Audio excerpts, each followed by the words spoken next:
Take back in QC Kinetics. Hey, it's Keith Byers. QC Kinetics is helping people every day, here and across the country. They're amazing non-surgical treatments that repair and restore damaged joint tissue.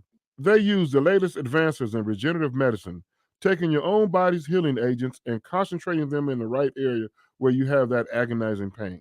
This incredible, non-invasive approach helps you take back control of your body, relieving the pain in your knees, hips, shoulder, or back. No invasive surgery, no harmful drugs or steroids, and no downtime.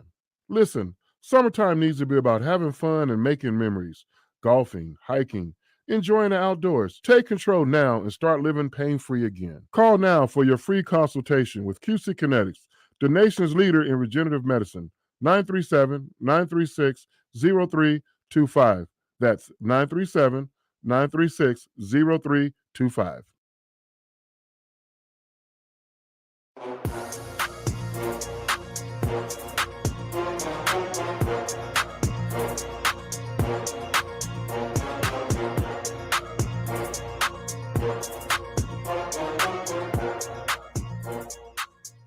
And within a blink of an eye, the weekend has come and gone, and it's officially Monday. Yes, sir. It's Kenner and Kev Show, Dayton's ESPN radio station, 1410 Wing AM. I'm Justin Kenner. He's Kev Nash. Mr. Kev Nash, welcome. What up, though? When's the last time you went to a day game? A day game? For for baseball, for instance. Wow. Decades.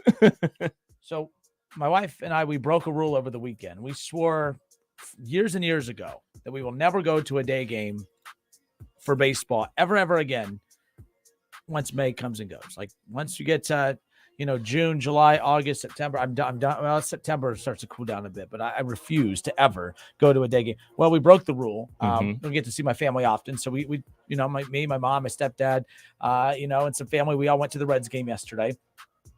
Which I learned my lesson. I'll never leave town again. But it's besides the point. But no, we go to this game, Kev, and I'm not joking. My fat ass I probably lost 15 pounds sitting. It was miserable. And then the Reds looked even more. They made the day even worse. My mom passes out from the heat. Oh, wow. My stepdad's having to carry her up the stairs and all this stuff. She's kind of coming to, my mom gets up to the top and then there's people running at her like, oh, come sit down. I was like, this is just stupid. Like, this is ridiculous.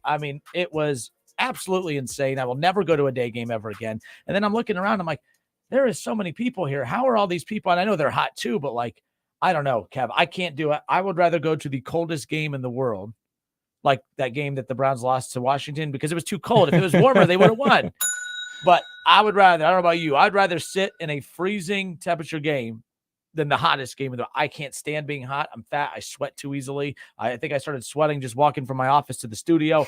I will never, ever go to a day game again. That was the worst experience in the history of experiences yesterday. And it wasn't even the hottest game I've been to, but that was just never doing it again. Yeah. Sitting in the stands, especially for a baseball game, can be brutal, man. You're just out there, you're sweating. I was at Ohio State spring game and it was hot, and it wasn't even really that hot outside. It was just so where we're sitting, the sun was just right on us for 2 hours. So I can only imagine how you felt. But imagine how people are going to feel this week at the Reds games. It's going to be in the mid 90s. Thursday is going to be 97 degrees. Well, they Reds are in Los Angeles. They got a lot of problems over in Los Angeles right now. Definitely. So I think they would kill just to be like, it's too hot to play. But, that's so much wild stuff going on over there in the West Coast. But by the way, that came out today as well. The Reds and Angels game that was scheduled for tonight has been postponed to a doubleheader on Wednesday. We'll have more information for that as we go. But my gosh, I couldn't even. I'm looking up. I'm like, oh, the Reds just gave up 3 runs. Oh, the Reds are down 5-0. Oh, who cares about the game? But we'll never do it again. I remember going to an Ohio State game years ago. I don't remember who they played, but it was a noon game, and I remember my wife and I we left before halftime. Now I wanted to stay, but I'm a good husband, so we left for her.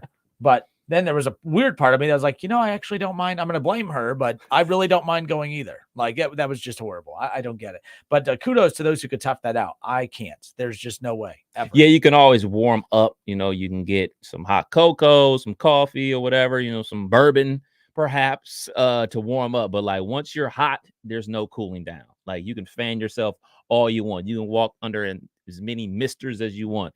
Once you're hot in 90+ degree weather, you're going to stay hot. Yeah, it's Shaw. What up, Shaw? I'll make sure people can read this. By the way, we're live on the Justin Kinder Show Facebook page, live on ESPN Dayton's YouTube channel.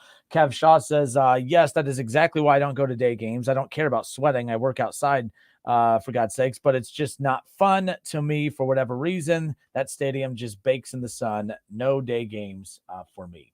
Yep. Like I said, and there was some of I was just trying to convince myself, oh, it'll be fine. We'll be fine. But so how I started to kind of combat it was when the Reds were up to bat, I'd go bake in the sun. And then when the Blue Jays were up to bat, I'd go sit up in the shade. Now you think I'd be cooler because the Blue Jays were up to bat for like what seemed hours because they just kept beating the hell out of Hunter Green over and over and over. But I won't do that again. But the Justin Kinder Show Facebook page, I am curious. Do you guys have does your marriage have those rules that me and my wife do where it's like, okay, no day games? Now we broke it yesterday. We sacrificed it to go hang out with family. Of course, my mom gets real sick. We have to leave. I got annoying coworkers who are, trying to act like their problems are my problems right now. And they're not. I mean, it was just a horrible day yesterday. Well, your weekend was bad, or at least yesterday was bad. I got a mani and a pedi. Never had a mani and a petty. I don't know if I will, but good for you. Yes. So you a mani petty guy? No, I am not. Yes. You go by yourself. Okay, fair enough. Fair enough. So I don't know how you guys do your anniversaries, but our anniversary celebration is normally 2 weeks long, and we finally ended it with the mani petty. So initially, I was just going to take her to get hers done. She's like, "You should do it too," and then it kind of went from a suggestion to a, "Yeah, you're going to do this." So it was amazing. I might add that to the repertoire. It was amazing. No, thanks to feet. No, I'm good. Hey, I'm good. So now, telling you, I'm curious how many people in the comment section, how many of the listeners, y'all mani petty people? Team mani petty. What is it? Yeah, mani petty. I am now. I went from a size 10.5 shoe to a size 10. They grinded that much off, huh? Got my toenails together, got the hooves right. My shoes are fitting a lot more comfortably. Did you run into Shaw this past Friday? I did. I ran into the Shawski at the Centerville game. Well, he must be stalking us because I ran into him at the Fairmont game on Thursday night as well. He's making his rounds. Randy Scott Jr. Apparently, Team Mani Petty it has a, why you hate from outside of the club, you can't even get in apparently because Randy Scott says, "Welcome to Club Manny and Petty, Kev. Feels great, doesn't it?" Amazing. I'm going at least, I don't know, once every 3 months, at least. Once every 3 months. Man, dude, between getting your haircut and that's just appointment, so there's that. Let's see. Ro, what up, Ro? He goes, I'd rather be hot than cold at games. I can't, guys and gals. I'd rather be cold. Last year went to the Browns-Ravens game. Like I said, it snowed. I had the coveralls on, everything. I mean, but it didn't bother me. I get my one friend, he had a jacket that literally has a battery pack in it to warm you up. And I'm like, that's a genius invention. I could get through that. That's the thing. At games, you could warm up. You can't cool down when that humidity. I mean, it was in the upper 80s, low 90s yesterday. And then it's dumb because the whole week before it was beautiful weather. Yeah. And I was like, you got to be kidding me. See this right here? Hot hands. I don't believe they have anything called cold hands. I have cold hands right now. This damn building's like 20 degrees. Oh, Jake, what? We got another man. What is happening? I might have to look at these nails, man. Look at these nails. Look at these cuticles, man. I bite my nails. So there's that. But Jake Whiting, what up, Jake? He goes, yeah, Team Mani Petty. It's lit, he said. So, man, what's wrong? I mean, this is a guy. I had no idea. See, now I feel like everyone does this. They don't tell anyone, but then they heard Kev say it, and they're like, "Oh, Kev's cool. I got to be like Kev." Now everyone does it. So Nolan Russell, he goes, "Yeah, Mani Petty is the way." I'm just telling you, man. You know what? I should have took a video. I'm sure my wife probably has a video of it somewhere, man. Like when she started scraping, they pull out this thing like a cheese grater and start working on your heel, and just all this excess starts coming off, and it feels amazing. Then they get this hot towel on your feet. Oh man. Man. So what about this guy? So Doug Toby, what up, Doug? And now it makes sense. You sound like an alcoholic here, Doug. You're a typical Bengals fan. He goes, "I'm with you, Kevin. Rubbing them feet. Yeah. Bring you a Yeti vodka and some lemonade while you're getting it." Yes, they have alcohol there too. Wait, they provide it? Yes. Oh, my bad for the alcoholic joke, Mr. Doug Toby. Maybe maybe that was uncalled for. It was amazing. I'm not going to read that, Deborah. Nice try, but I don't know really what you're referring to. I don't know that one. But So Team Manny Petty is, there's a lot of the roster is pretty full, I guess. So there's that. But nonetheless, all right, continue it though. But 518-1410. I guess we can, unblock the numbers here. Call in. But I am curious. People's lives. We have way too many different conversations here, which that's fine. Coming out of the weekend, there's so much to get to. I mean, Manny Petty, starting quarterback for Buckeyes. Manny Petty, it is. That's how we do it. But I am curious. Would you rather go 518-1410? 518-1410. You can't. The game's not comfortable. Would you rather go to a game that is freezing cold or go to a game that is just absolutely insanely hot? Went to the Reds game yesterday. The result was bad enough, but we didn't even last the whole game. We left 4 innings in. Wow. Unfortunately, my mom, who's fine now, but she, like I said, that heat beat her up. And everyone's like, "Oh, I bet you don't want to go." I'm like, "Oh, I love my mom. Let's go, Mom. We got to go." I wanted to get the hell out of there. Do they provide free water when it's that hot? Not free water, but I don't know that for sure. What's really cool that I don't think people take advantage of this enough is the being able to bring your own food and drinks into the ballpark in a cooler. You can do that? Yeah. We filled, just a soft-sided cooler. I mean, you could put, go to, a sandwich shop or something, make your own sandwich or whatever. But you could bring your own drinks in, like no bottles or anything, like glass bottles or anything, or cans. Right. But like bottled water, that type of stuff. Yeah. Yeah, I know at down in Cincinnati at Riverbend, you can bring in bottled waters, and they also provide free water as well. But I didn't know you could bring sandwiches into the ballpark at the baseball bar. That's nice. That's a great way. And I don't know why we never do it. Because I'm lazy, don't feel like carrying the cooler all over the place. But yesterday that was nice. I'm just taking the ice out of the cooler and just dumping it on my head. I put it in my hat and put it on. Is what it is. But all right, good stuff. Let's see. Ron Howard. Every game at the Trop is 72. Never a rain out.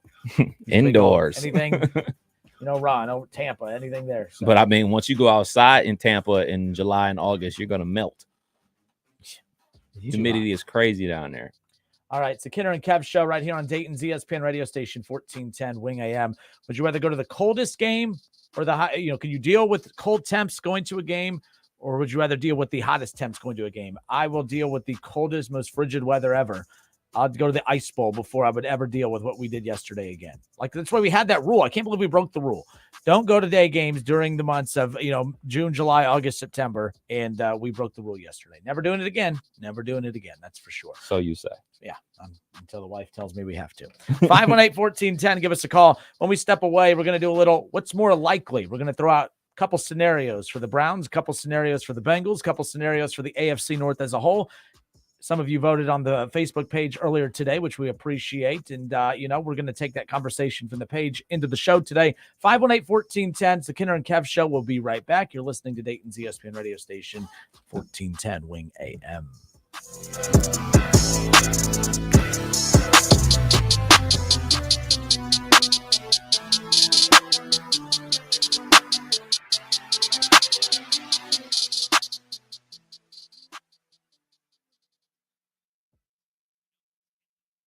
Get in zone, AutoZone. Welcome to AutoZone. What are you working on today? My check engine light's on? That could hurt your gas mileage. The AutoZone free Fix Finder service can help find the fix for free. Get in zone. This whole report for free? That's right, printed and on your phone for free. Get in zone. But what if the fix is too tough? We'll recommend a local shop. Fix Finder, only at AutoZone. Get in zone, AutoZone. Restrictions apply. So you're in the middle of a kitchen update, and you can't tell if that's a faucet stem or a flange. With the Home Depot app, doing doesn't miss a beat. It'll find what you need in a snap, and it'll show you how to find it in store with a tap. Or get it delivered free. For doing that doesn't stop, download the Home Depot app. It's made for doing. Yeah, I'm so stressed. Our business is growing. We've got people all over now. Ooma. What is that? Meditation? I'm recommending the Ooma cloud phone system with auto attendant and more than 50 features. Ooma? Yep. Switching to Ooma is a cinch. Just $24.95 per month per user, plus taxes and fees. Ooma. Now you're feeling it. Find small business calm at ooma.com/radio. That's OOMA.com/radio. Attorney Joe Cordell. Business owners and professionals face special challenges in divorce court. In addition to everything else going on, they have to contend with allegations that they are earning more than they are, coupled with claims on their business or practice itself. Clients with assets depend on their divorce lawyer's skills in these matters, and that's why it's so important to hire someone that has those skills. Schedule an appointment with one of Cordell & Cordell's Dayton area attorneys. 2689 Commons Boulevard, Suite 100, Beaver Creek, Ohio, 45431. If you're hiring, you need Indeed. Their hiring tool lets you schedule and conduct virtual interviews all in one place. Learn more at Indeed.com/credit. Hey, Cordell Transportation is now hiring experienced Class A CDL drivers, excellent pay, benefits, and a $5,000 sign-on bonus. Apply right now, online at CordellTransportation.com. Do it right now. Driven to succeed. Hey, it's Justin Kinner from the Justin Kinner Show with Kev Nash. We appreciate all of our listeners and, of course, our sponsors. In fact, if it wasn't for you, we wouldn't be able to do what we do every weekday from 3 to 6 p.m. right here on 1410 ESPN Radio. We take pride in being Dayton's only local afternoon sports talk show right here in the Miami Valley. If you would like to jump in as a sponsor of our show or promote your services within our show, all you have to do is reach out to us directly by texting us at 937-518-1410. Want Kevin and I to endorse your business and services? Just text us. You want to promote an open house, a grand opening, new location, or any other kind of service? Just text us. Bottom line is that we are here to help spread the word and help grow your business. Text us today, 937-518-1410, and we'll give you all of the information that you need to start promoting your business on the Justin Kinner Show with Kev Nash right here on 1410 ESPN Radio.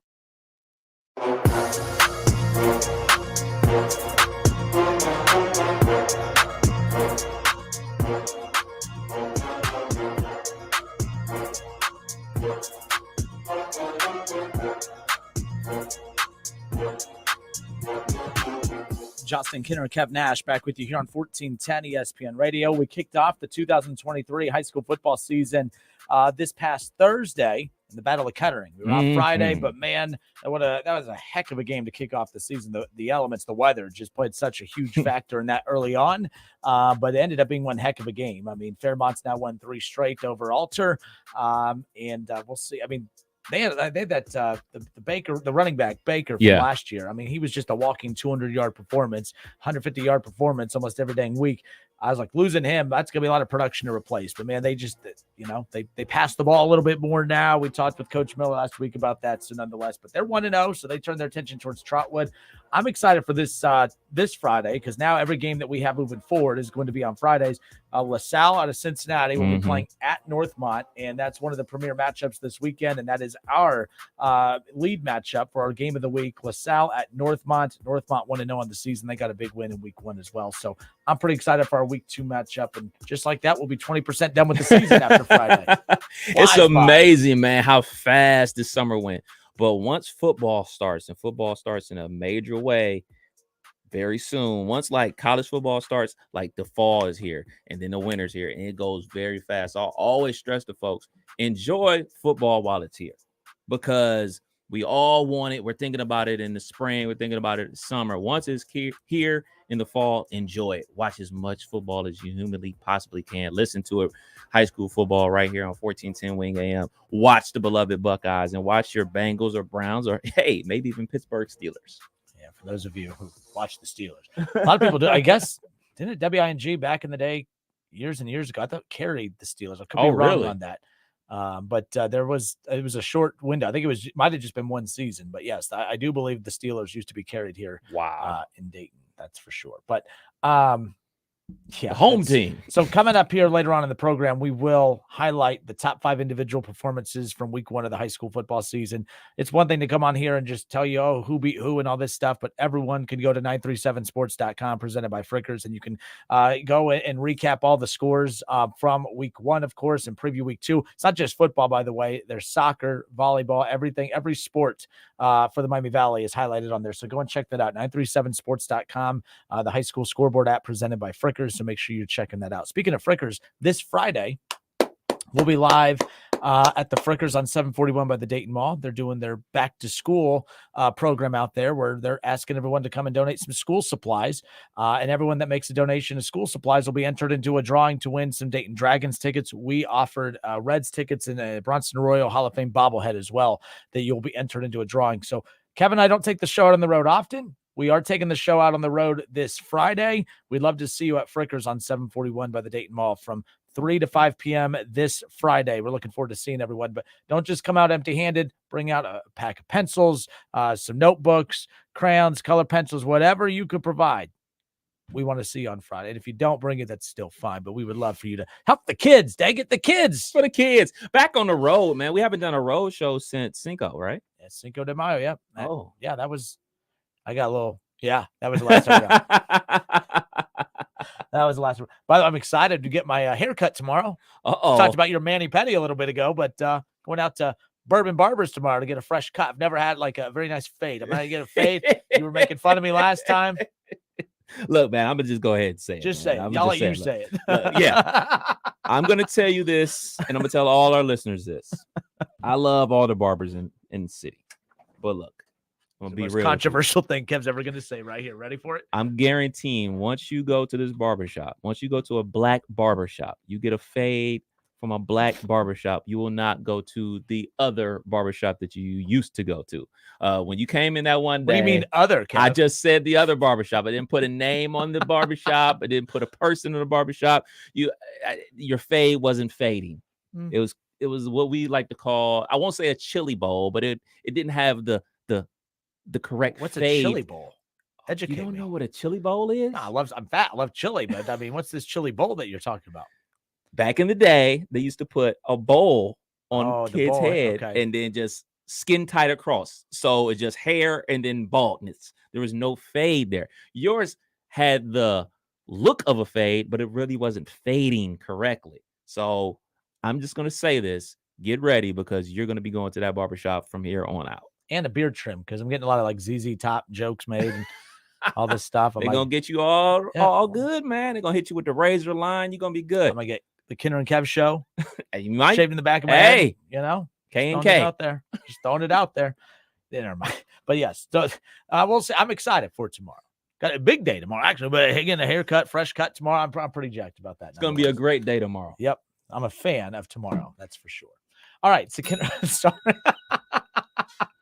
It's the Kinder and Kev show, Dayton's ESPN radio station, 1410 Wing AM. David Shaw said we still need the purple hair bet. Ain't doing that again. I survived that.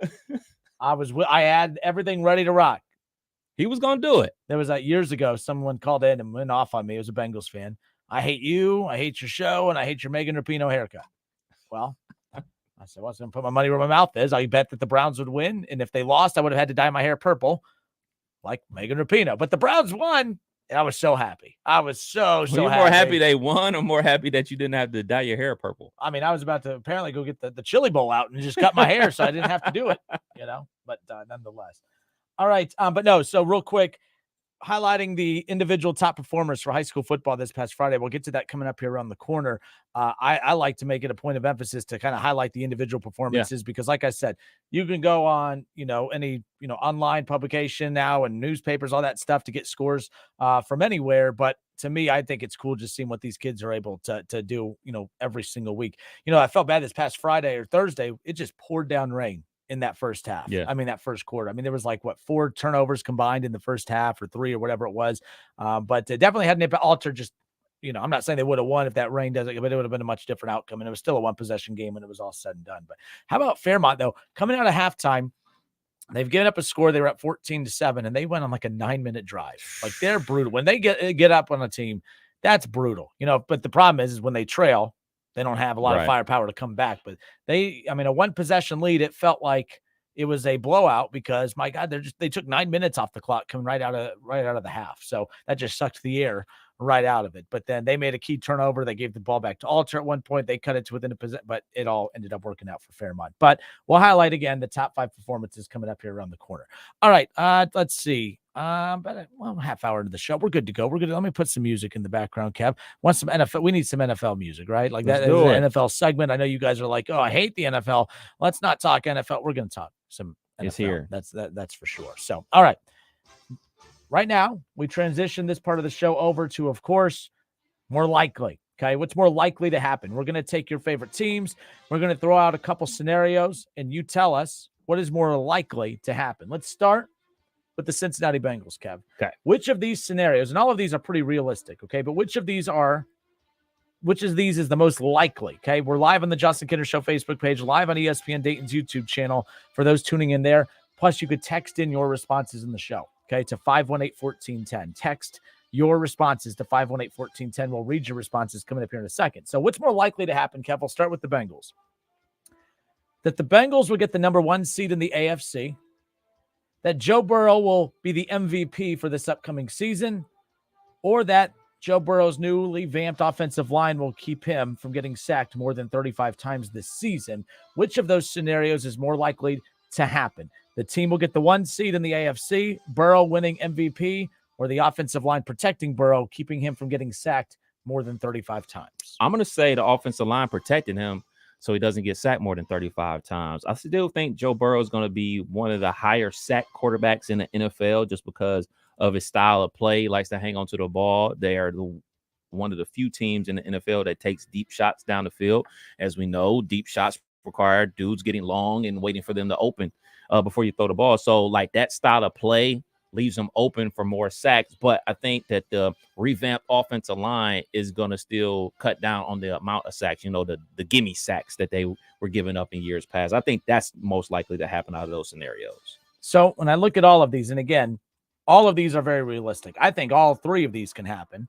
I do think Burrow could win MVP this year, and especially if they win, if they win the AFC, he's the quarterback on the best team in the AFC. And if you're the number 1 team in the AFC, you're the best team in football. So let's just get that out of the way. I love the Eagles, but the reality is the best teams in football to me reside on the side of the AFC. But I could see the offensive line holding him to less than 35 sacks on the season because of the fact, look, he got sacked 41 times last year, and that was backloaded. He got a lot of those sacks. I think I counted like 14 of them came in the final 3 weeks of the season. That included in the playoffs, even. So a lot of that sack total came late in the year when the offensive line became more banged up. But when Karras and those guys were a lot healthier throughout the year, 40 times he ends up getting sacked, but he was on pace to being about 35. So I'm going to say, I think of all of those scenarios, Joe Burrow being sacked less than 35 times this season is the safest bet, I guess. Yeah. And I guess that's how I if I had to put money on all of these 3 realistic outcomes, which one do I think is the most likely to happen, that I'm most confident in?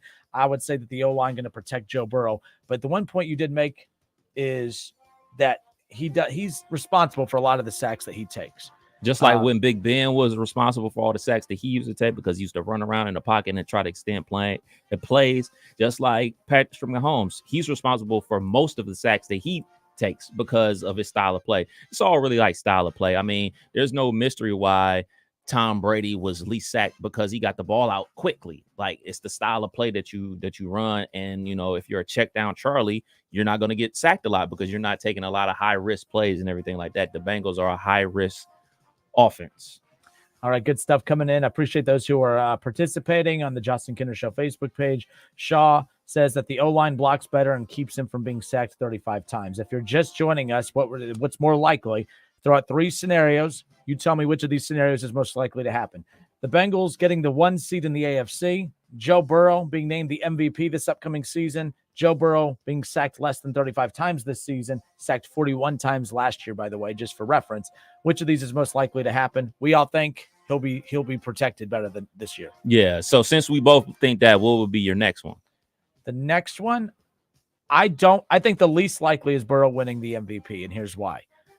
If Trevor Lawrence and the Jags are going to win that division, in my opinion, I think Trevor Lawrence is that, like, Joe Burrow is still a feel-good story in the NFL, don't get me wrong. But a lot of time these MVPs are that feel-good thing. The Jags got hot last year and ended up making a run. Hell, weren't they the 3 seed? They get a top 4 seed, right? Yeah, because they won the division. I think that if they win 12-plus games, they win that division like they're supposed to, and he's as hot during the season as what they're saying he is right now with the chemistry he has with his receivers. I think even Joe Burrow has a fantastic year. I think Trevor Lawrence comes away with the MVP this year if it's not Justin Herbert or obviously Patrick Mahomes. I do believe that Burrow gets punished for his weapons. I do believe that. And I don't think anyone thinks less of Joe Burrow for it, but I think it's about what's more impressive. The Jags are kind of where the Bengals are a couple years ago. Now the Bengals, you expect them to win, right? But it's weird seeing the Jags win. So I think if all of a sudden the Jags are one of the best teams in football and it's because of Trevor Lawrence, I think he gets that feel-good push more than Burrow does at this moment, even though Calvin Ridley and company, he has some good news there. But there's something different about having Jamar Chase and T. Higgins and all that. So we'll see what happens. I think the least likely of all that is Joe Burrow winning the MVP.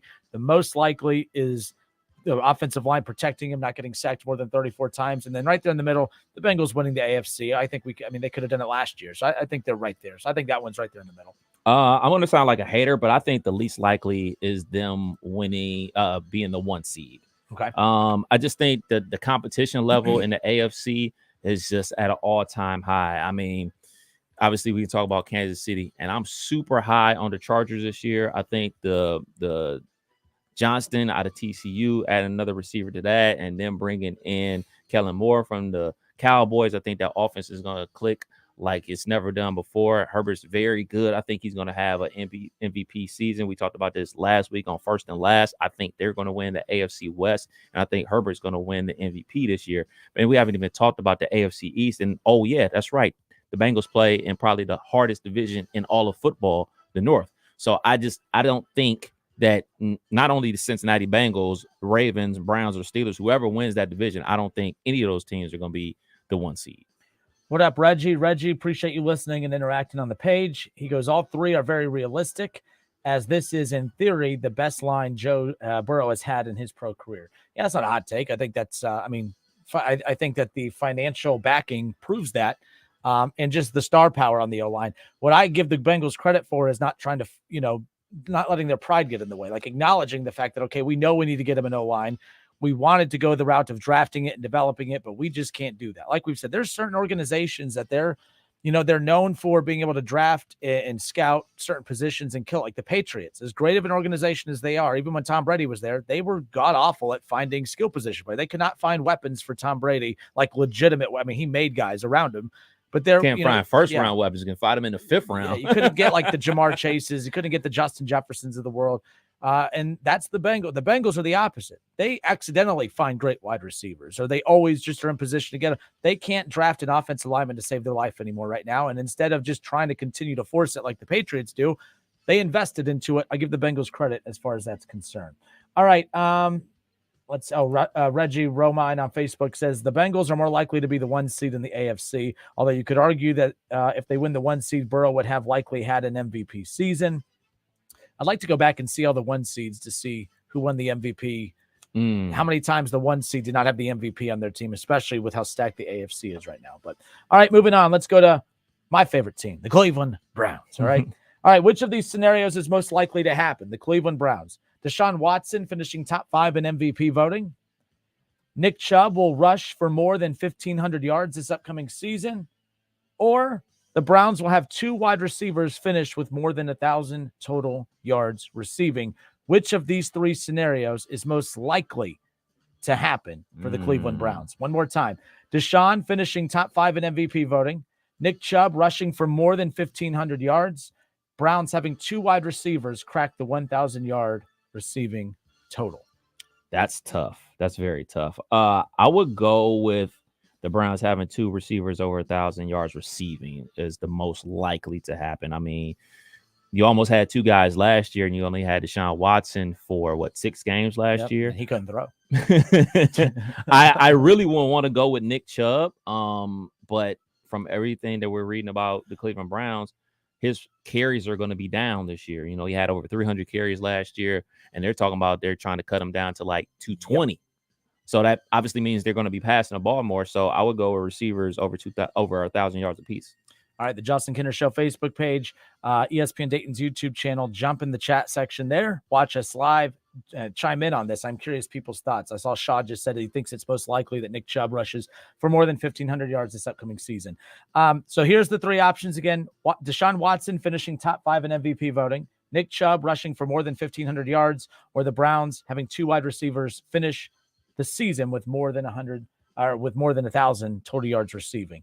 All of these are very tight. All of these are very realistic. But I will say the least realistic of all of them to me is Nick Chubb rushing for over 1,500 yards. Here's the deal. If Nick Chubb has more than 1,500 rushing yards on the season, the Browns are last and they're not making the playoffs. Not a shot at Nick Chubb. That just means they had to go back to their old bag of tricks, which was we got to rely on the run because we can't get the pass game going. That's why. And I've made that argument about the running backs in the NFL. It's not a coincidence that the teams with the elite quarterbacks have the smaller name branded running backs, and the average quarterbacks have all the best running backs in the league. That's why you look over at Derrick Henry with, obviously with the Titans, and obviously Nick Chubb playing alongside Baker Mayfield and all the cast of quarterbacks since he's been there. So the Browns, like I said, if they're having to rely on him to get 1,500 yards, that's a problem. They had to focus on the run a lot last year because you had a backup quarterback for 11 games of the season. They wanted to open it up with Deshaun Moore. The chemistry wasn't there right away, so they had to rely on the run again. I don't see him getting more than 1,500 yards this upcoming season because, to piggyback off what Kev said, everything coming out of Browns camp is that the offense is going to look completely different. It's all about the pass game. You put all this money into Deshaun Watson for his strengths, and his strengths are hopefully what he was doing in Houston. So with that, I think the scenario that is most likely to happen, Browns having 2 wide receivers finish with more than 1,000 yards. Deshaun's going to have a great year if, like, let's say Cleveland ends up winning this division and they're a top seed and they make a great run. I still think the stink is there with the vibe of Deshaun. I don't think voters are going to give him any kind of friendly votes. Even if he is the best quarterback in the NFL this year, even if he finally goes back to what he looked like in 20, I don't think he's getting those votes, Kev, even if he has an MVP caliber season. Last year, with a dysfunction in the pass game, Kev, Amari Cooper had 1,100 yards. DPJ, who had an up and down year, he finished 160 yards short of 1,000. Mm-hmm. He almost accidentally had 1,000-yard season, Right. and that was with the inconsistencies in the pass game. I think right now, I love the wide receiving room for the Browns. It's not the most explosive in their own division, but I do think that the most likely is having 2 receivers in the 1,000-yard category. Amari Cooper, and we'll see if Elijah Moore all of a sudden can have a breakout season. But if not, look out for DPJ. I think he could have another breakout year too. He had the best chemistry with Deshaun. Deshaun couldn't really move the ball that well last year, but the guy that he connected with more than anyone was DPJ. We'll see what happens. Yeah, and it's a passing league. So, I mean, the opportunities for the receivers are going to be there to make plays. And, I mean, we've seen this with the Buccaneers back when Jameis was there. He had Mike Evans and the other receiver, drawing a blank on his name, but Godwin. Yeah. I mean, they both had over 1,200 yards receiving. They missed the playoffs. Yep. So, I mean, the opportunities are there for the wide receivers to make a ton of catches and a ton of plays and rack up a ton of yards. So I think that's the, most likely scenario to happen. So Shaw believes that what's most likely to happen is Chubb north of 1,500 yards. I think that's a safe one, Shaw. But like I said, just with all the news coming out in the offseason of the Browns, their focus is going to be on opening up the playbook and letting Deshaun run loose. So we'll see what happens as far as that's concerned. Like I said, if this is correct and Nick Chubb is rushing for north of 1,500 yards, that's a bad thing for Cleveland. I know that's nice to have something to fall back on, but in that tight division, you got to win games through the air right now. You got to keep up with Joe Burrow. Lamar and that offense is explosive when everyone's healthy. And then the Steelers are the freaking Steelers. I'm done trying to pick against them. Although I do think they're finishing last, but as I said last week, I think that anyone who finishes last in these divisions, they're not a bad football team. 11 wins. Sure. Deborah, what up, Deborah? She says Bengals, the 1 seed for sure, going back to the Bengals one. She believes Nick Chubb, the most likely, is over 1,500 yards, and then 2 receivers over 1,000, maybe.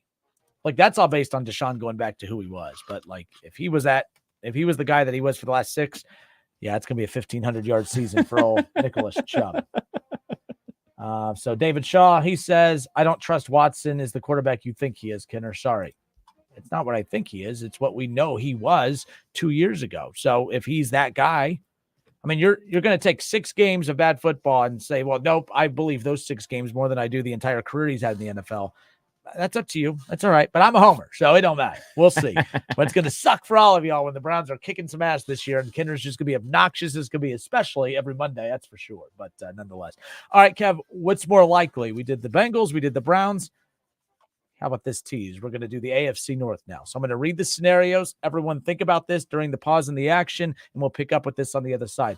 What's more likely to happen out of the AFC North, Kev? I know what I think is going to happen. All 4 teams will make the playoffs. Browns winning the division. Bengals finishing 3rd or 4th in the division.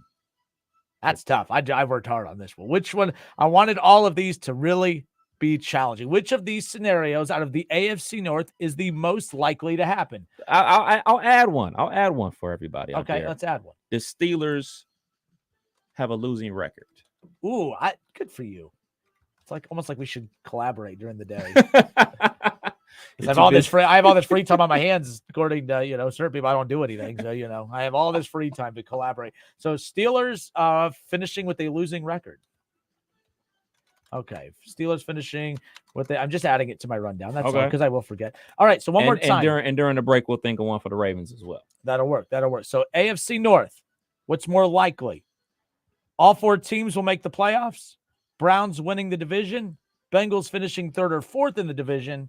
Or Steelers finishing with a losing record, which has never happened in the Mike Tomlin era, by the way. Just throwing that out there. All right, it's the Kinner and Kev Show. We'll be right back.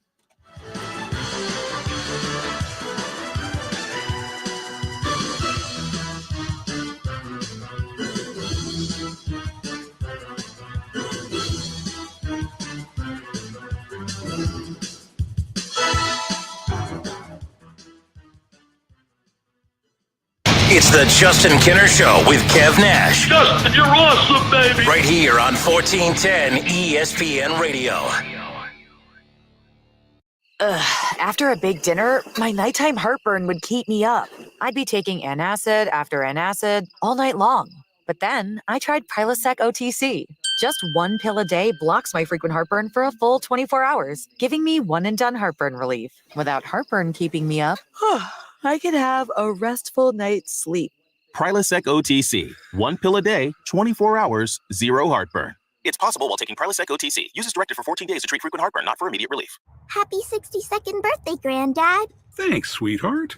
I got you this. A mug. Oh, thank you. What does it say? Beware. If you are 60 or older, you may be at increased risk of hospitalization from RSV, respiratory syncytial virus, compared to adults younger than 60. Not all dangers come with warning labels. Talk to your pharmacist or doctor about getting vaccinated against RSV today. Learn more at bewareofrsv.com. Brought to you by Pfizer.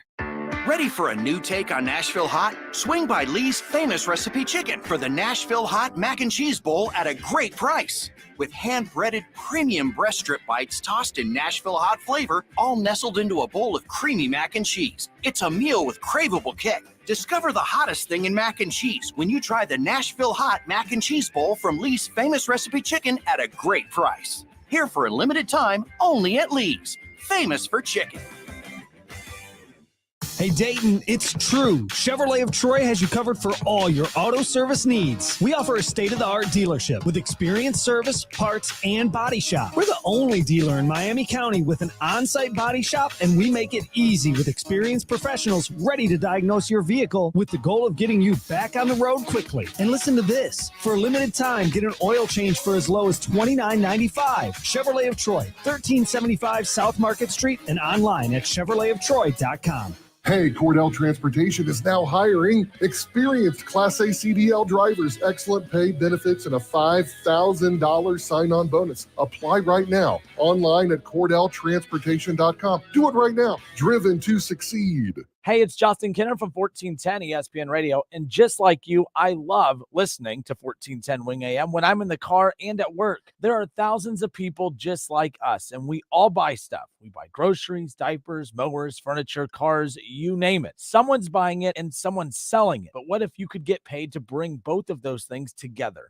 1410 ESPN Radio is looking for honest, dedicated people who can help local businesses make those connections with people like me and you.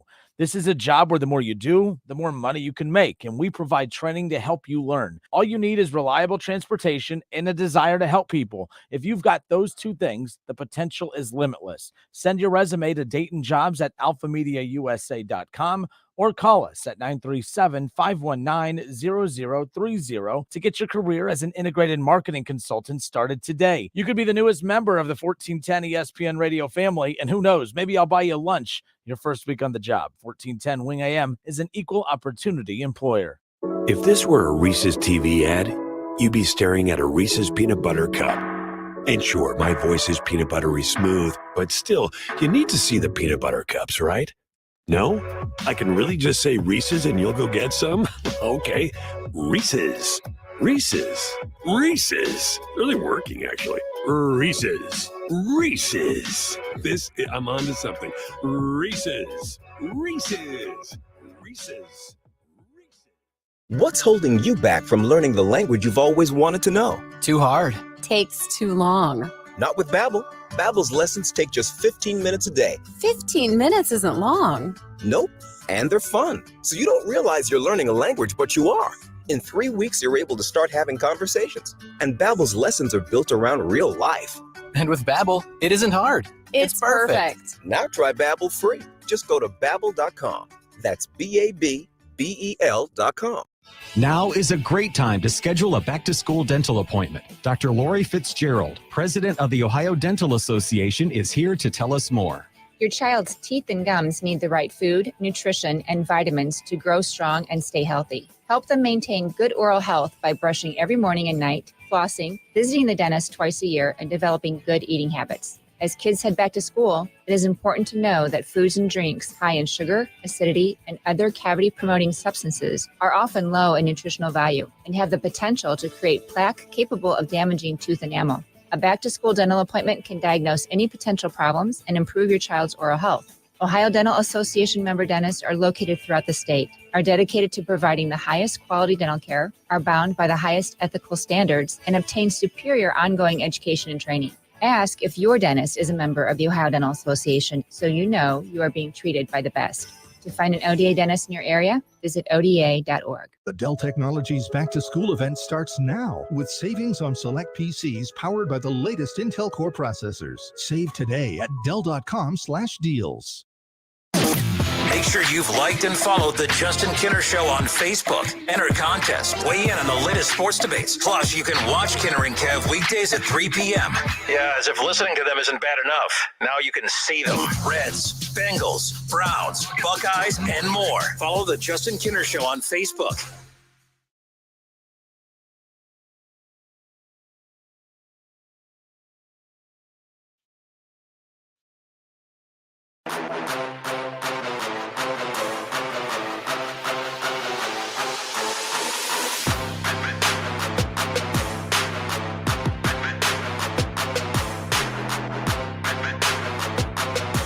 Justin Kinner, Kev Nash, back with you here on Dayton's ESPN radio station, 1410 Wing AM. 518-1410, 518-1410. That's the number to call and jump in on the conversation. For those watching during the break, as you could see, LaSalle out of Cincinnati will be at Northmont this Friday night. It's our Week 2 ESPN Dayton High School Football Game of the Week, which you can catch live here on 1410 ESPN Radio and on our sister station, 1015 Hank FM. I'll be doing bringing the play-by-play, and I'll be alongside Keith Byers, and pretty excited about that. So he's doing TV, of course, with Fox, which is pretty cool. I heard. So he's doing TV on Thursdays, and then obviously doing in the radio booth with us. So I'm happy. I saw someone say, "Oh, they saw TV plucked him from me." I'm like, no one's plucking anyone. He's still holding it down. He just couldn't do Thursday because we did Thursday. Right. I don't know why. I didn't know this. Should have known this with as long as I've worked in this industry, but kept trying to figure out why Fairmont Alter, I guess, it kind of hops around a little bit between Thursday and Fridays. I used to think it was because, I thought on, maybe the conference, the whatever that Alter plays Thursdays, but no, that's not it. They do Thursdays because that's the OHSA doesn't let you do TV games on Friday. Really? I guess. I didn't know that. Oh, wow. Really? Yeah. I mean, they get real strict. The OHSA has, then there's all this drama going on with all this money that the OHSA has now. I mean, this is right up my alley of all the drama and stuff. I'm trying to be in my best behavior right now. So nice. I'm going to walk it back a little bit. But, if you have all this money that you're sitting on, can we get rid of this every team makes the playoffs thing? Like, that's ridiculous. I get it before. I mean, it was constructed as, we got to make money. Well, there's plenty of money. Now you could just tell all the 3-win teams, thanks for trying, better luck next year. But see, I'm not doing a good job. I was doing such a good job, whatever. Let's kill it. Let's go back to the NFL, right? Yeah. I'm my high safer over school there, is yeah. 1-0, by the way. So is mine. Oh, The Cougars. The Van Wert Cougars. Congratulations. They beat Welcome to the Brian. winner's circle. It was, lot versus one, but, Brian, poor Brian. Ay. All right. What's more likely to happen as we close out this portion of the show? Throw out these scenarios. Which is more likely to happen? All right, we did the Bengals, we did the Browns. Now let's do the AFC North. All right, So Kev threw it in there. He had the Steelers representation in there, which, that was good. Everyone, loves the Steelers, right? Black and yellow. We all happy with this? No? Oh, okay. All right. But AFC North, throw out these scenarios. Which of these is most likely to happen? So here we go. How about this one? The best division in football. We talked last week when we did first and last. I said, okay, look, I do think your Steelers finish in last, but I will say that whoever finishes last in this division is not a bad football team. I think that we could see a 9 to 10 win team finish last in this division this upcoming season, which means you will either just miss the playoffs or barely sneak in as a wild card if that's a 9 or a 10 win situation, right? So AFC North, which is more likely to happen, folks, all 4 teams will make the playoffs, which has never happened, by the way. We've never had a full division make the playoffs before. All right. In the AFC North, all 4 teams will make the playoffs. Browns will win the division.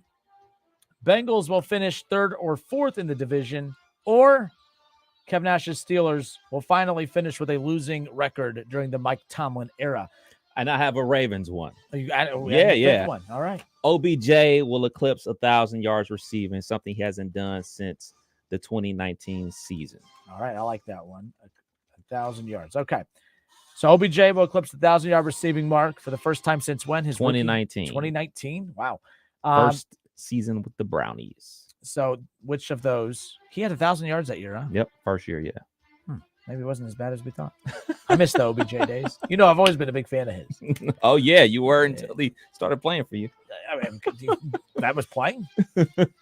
No. All right, focus, Kenner, focus. All right, which of these scenarios is most likely to happen? All 4 teams making the playoffs. Browns winning the division. Bengals finishing 3rd or 4th in the division. Steelers finishing with a losing record. Or OBJ being a 1,000-yard receiver for the first time since 2019. Which of these scenarios is most likely to happen, Mr. Kev Nash? I got to go first. Well, I tell you one thing. I ain't calling for my Steelers to have no losing record. We're going to have 11 wins. I'm going to speak it into existence. I thought we didn't have Homer takes on this program. I thought that's all we have. That's all we have. In all honesty, I think the most likely scenario in the ones presented here would be the Browns winning the division. I can't put my money on OBJ getting 1,000 yards receiving because the last 1, 2, 3 times we've seen him, he's got hurt for the entire season. I know we always talk about like predictions of season. We always throw out the caveat of, oh man, this is obviously barring injury. Well, we have a history of a guy that is hurt a lot and his knees explode. And with the Baltimore Ravens, a lot of their guys that play for them on that terrible turf that they practice on blow out their knees. So I think, unfortunately, he's going to blow out his knee because that's what happens to OBJ. So I can't go with that. Obviously, I already talked about the Pittsburgh Steelers. All 4 teams going to the playoffs. I don't even know. I have to look this up. Is that even mathematically possible? For what? For all 4 teams to make the playoffs from one division? Is that possible? Weren't we close last year? Yes, we were close last year, but I don't even know if that's possible. Was it the AFC North last year? No, it was I think we were looking at the East at one point. The AFC East last year. Yes, it was the East. Was kind of flirting with it at the halfway point because remember, the Patriots got hot in the middle of the year. The Jets were a very interesting team to start. The Bills were hot, obviously, and then the Dolphins before Tua got hurt. So, yeah, I think it was the East because obviously Cleveland was just never able to get kind of going.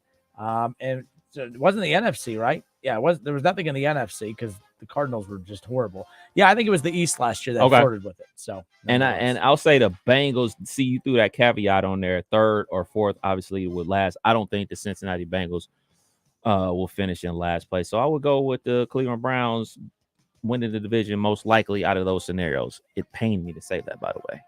We could end it right there. In fact, we're done. I hope everyone has a great night. It's been the Kenner and Kev show. In fact, because of that great take by Kev, it's officially the Kevin Kenner show on 1410 ESPN Radio. Big Browns homer over here, this guy, Kev Nash. All right, so which of these scenarios is most likely to happen? All 4 teams making the playoffs out of the AFC North. Browns winning the division. Bengals finishing 3rd or 4th in the division. Steelers finishing with a losing record. Or OBJ being a 1,000-yard receiver. I'll start with the least likely. It's not because of my dislike for OBJ. I just don't think I still think I know the Ravens are talking a big game. They want to air it out. As wild as this sounds, I know OBJ, if the Ravens try to do this thing where they force Lamar to be Patrick Mahomes, that's not good for the Ravens. I think a balance of his ability to make something happen when nothing's there is key. I think providing weapons so he could at least get the ball out and try to make something happen is key as well. But I don't think he's going to be Patrick Mahomes. I don't think he's going to be Joe Burrow. I think he's going to show a much improved passing element to his game while still being the playmaker. When I've heard their offensive coordinator and their offense say that, they want to throw it, they want to throw for 5,000 yards and all this stuff. If that's what you want to do and play away from the strength is his athletic ability to make plays with his legs. You still want to balance it with the pass game, but if you want to totally go away from his athleticism, that's not the best version of Lamar, and that wasn't what won him a Heisman. That's not what won him an MVP, and that's not what's going to win the Ravens a Super Bowl. So to me, I don't see OBJ doing that. I think they're going to try and air it out. It sounds like Zay Flowers is just killing it in camp right now. But if the pass game does open up, I don't think it's because OBJ. I think it's going to be because that rookie they drafted. We'll see. I think that's the least likely. The second least likely to me is the Steelers finishing with the losing record. I can't stand it, but it is what it is. And for whatever reason, although it is a cool talking point, there's not another team in the NFL that could brag about never having a losing record under a head coach's tenure while constantly getting knocked out of the playoffs or not making the playoffs so early on. That's not a shot at your team, but it's just wild to me. Coaches get fired for so much in the NFL, but Tomlin, we haven't made the playoffs. We're not actually improving. We're running in place, but hey, you haven't had a losing season. More power to you. Pick up your standards, Kev Nash. Sean Payton's had 5 losing seasons, and he gets a big-time job out there with the Broncos. Big time, huh? Yeah. Big time. Yeah, He got look at paid that big time, contract. but I guarantee you, if he's getting knocked down the first round of the playoffs constantly or not getting to the playoffs. Yeah, he didn't. He the won't be Saints. there very, very long. With Drew Brees. But he won a Super Bowl at least within the last, how many years? Actually, it was a while ago, wasn't Yeah, it? Leave my guy alone. yeah. I don't like Sean Payton. Or I don't dislike Sean Payton. I just, is what it is. I just hate Mike Tomlin and the Steelers. Oh, don't be like that. I will remind you or let everybody know that the first team offense for the Pittsburgh Steelers has had 3 drives in the preseason, and they scored touchdowns on all those drives. Kev dropping that preseason knowledge. Yeah, this little reading I was doing today about my beloved Pittsburgh Steelers. The first teams had 3 drives, 3 touchdowns. I thought preseason didn't matter. Oh, it matters. So I just don't watch. What are you winning? Well, that doesn't mean anything. Yeah. Oh, it matters. I just don't watch. Nonetheless. Well, you're also a Browns fan, Mr. Wood. Up next, I think what's least likely to happen, too, is the Bengals aren't finishing 3rd or 4th in the division. I do think that they finish 2nd at the lowest. I think they're the favorites to win the division, as they should be. They've done it the last 2 years. Back-to-back AFC Championship appearances, including a Super Bowl appearance. Almost got back to the Super Bowl last year.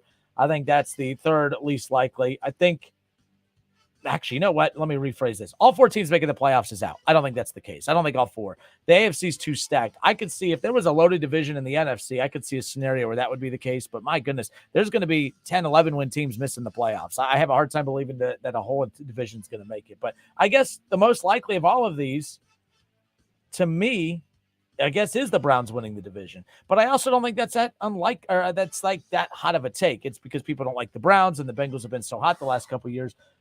I know games aren't won on paper, but you got to start on paper.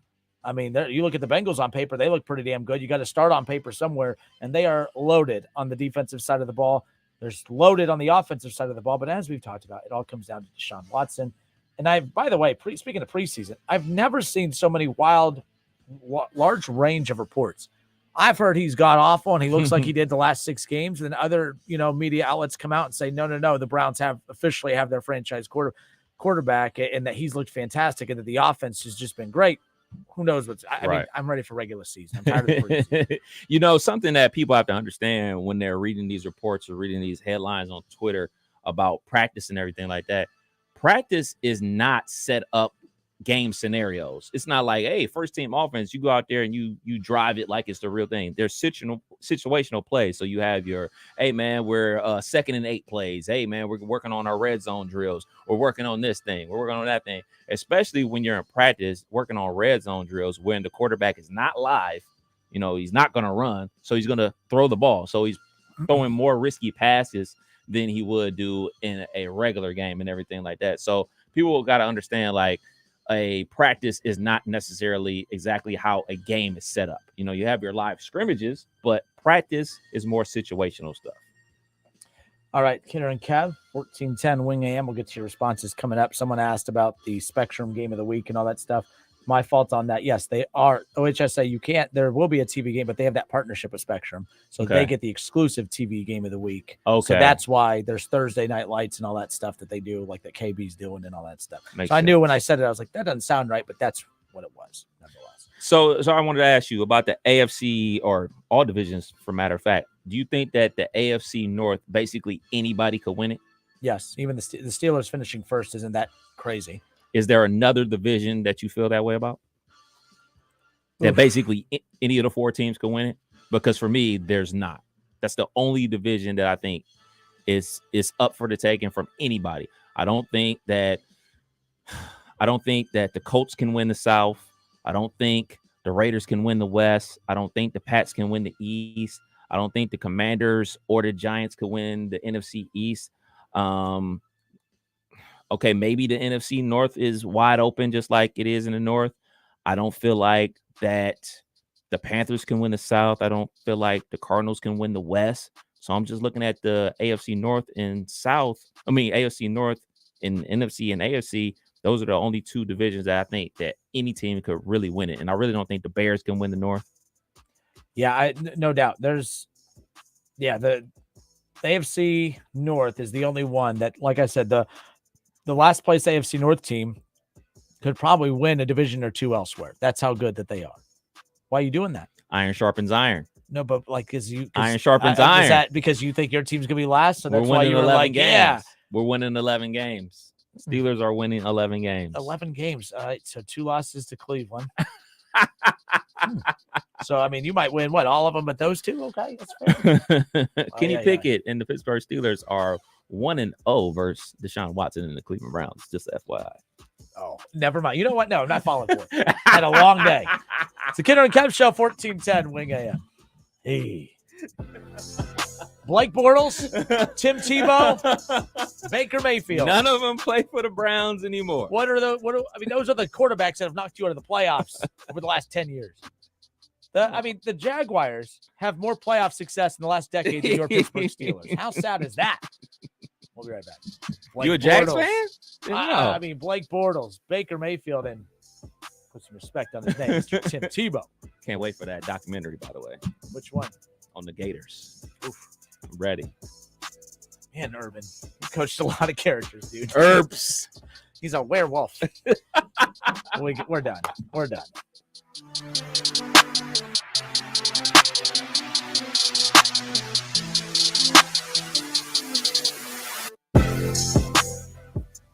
Listen, stream, watch. It's the Justin Kinner Show with Kev Nash, right here on Dayton's ESPN Radio, 1410 Wing AM. Some days I cover up because of my moderate to severe plaque psoriasis. Now I'm hitting the road with clearer skin thanks to Skyrizi, Risankizumab Riza, a prescription-only 150 milligram injection for adults who are candidates for systemic or phototherapy. With Skyrizi, 3 out of 4 people achieved 90% clearer skin at 4 months. And Skyrizi is just 4 doses a year after 2 starter doses. Don't use if allergic to Skyrizi. Serious allergic reactions and an increased risk of infections or a lower ability to fight them may occur. Before treatment, your doctor should check for infection and tuberculosis. Tell your doctor if you have an infection or symptoms such as fever, sweats, chills, muscle aches, or cough, or if you plan to or recently received a vaccine. Thanks to Skyrizi, there's nothing on my skin, and that means everything.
the state of Ohio. They know the type of talent that they have. So for a public school, which is Springfield, to go up against a private school and win it, you got to give the QB a ton of props.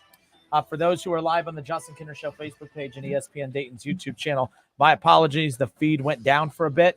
It's back up. So let's recap this real quick because we haven't got to our number one. So great week in high school football, week one. A lot of great outcomes in games to kick off week one of the season, but so many great individual performances. So that's why every Monday, Kinder and Kev show right here on 1410 ESPN Radio, we're going to highlight our top 5 performers list from that week's slate of games. At number 5, Xenia running back Elijah Johnson, 13 carries for 111 yards and a touchdown in Xenia's 36-0 shutout win over Beaver Creek. Huge performance in the run game from obviously Elijah Johnson. Number 4, okay, there's 2 Springfield, 2 Wayne players. The first of 2 Springfield players coming up at number 4 on the list, wide receiver Duncan Bradley, 8 catches, 151 yards, 2 touchdowns, in the Wildcats' huge win over St. Ignatius, 27-11. Number 3, we got to get the voice guy. We got to get Big Kev in here. Number 3. We got to get Big Kev in here. True. And have him do the countdown for us. But number 3, Wayne Warriors wide receiver Tion Hunter, 9 catches, 212 yards, and 2 touchdowns. I bet Fairfield wished that they had your godson, Mr. Reggie Powers, to help kind of slow down this pass attack, right? Wayne wins 58-51 over Fairfield in a instant classic, a shootout, unbelievable performance there. Number 2, the quarterback for the Springfield Wildcats, Mo Douglas, just continues. You know, he loses a star, he gains a star, loses a star, gains a star. How about this performance from Brent Upshaw, the quarterback for the Wildcats, completed 16 of 19. By the way, that's efficiency. 16 of 19, 270 yards, 4 touchdowns in the Wildcats win over St. Ignatius. Gotta love it, man. Like you talked about what Coach Mo was able to do to develop the talent, not only get the talent, but develop it as well. Big props. As Keith Tolliver wanted to highlight, Aaron Scott, 0 catches given up, by the way, as far as that's concerned. So, Scott's Island. And number 1, Kev, number 1. 1. On our week 1 high school football top performers rankings, Tyrell freaking Lewis. All right, this dude from Wayne, quarterback, unbelievable. Wayne won the shootout, as we talked about, 58-51. You'd have to think that both stats for the quarterbacks through the roof, and obviously they were. How about this? Wayne Warriors quarterback Tyrell Lewis, he completed 20 of his 28 pass attempts for 372 yards. He threw for 5 touchdowns, and what the heck? He decided, I'm tired of throwing the ball. Let's run for a couple as well. Tyrell Lewis, 7 total touchdowns on the night. Completed 20 of 28 passes, 372 yards, 5 through the air, 2 on the ground. Woo, man. 70% completion percentage, 7 touchdowns, 300-plus passing yards. Imagine if you had him as your fantasy football quarterback. Oh, what if we did that? I think that's a thing. You know, we're not for money or anything like that, but I think what if we came up with the Kinder and Kev fantasy football high school edition, a point system, and maybe on Wednesday or Thursday, you and I will draft a team. We'll do a little, we'll do a quarterback, 2 wide receivers, a defense, and we'll come up with our own point system and track, and then the listeners can vote on who they think has the better roster that's going to win. No money, not gambling, relax. All right. In high school sports, it's the only, amateur type stuff we could talk about, right? Anymore before, and not even then half the time. But nonetheless, you're right. The unbelievable performance, all of them. But shout out to our week 1 high school top performers list. That's crazy. 7 tutties. David Shaw says, no, we can't do fantasy football for high school. You know what? Because Shaw said we couldn't. We are. Bam! That means we are. By the way, what is wrong with that? You think the kids aren't going to want to, the kids would love that stuff. I'm going to be hip. I'm going to be cool. The kids are going to think Kinder's cool. That Kinder guy, he's badass. And Kinder and then you got, they won't say that. Gosh dang it. I can't do They're this children. anymore. I'm done. See, now I'm gambling. I'm cussing. This is a horrible high school athletic segment. And this is why, just one of them days, but nonetheless. Trust me, hanging out with some high schoolers over the weekend, they say way worse things than that. Exactly. You can't say that. They're kids. I'm like, what are you talking about? They say worse things than I do, but nonetheless.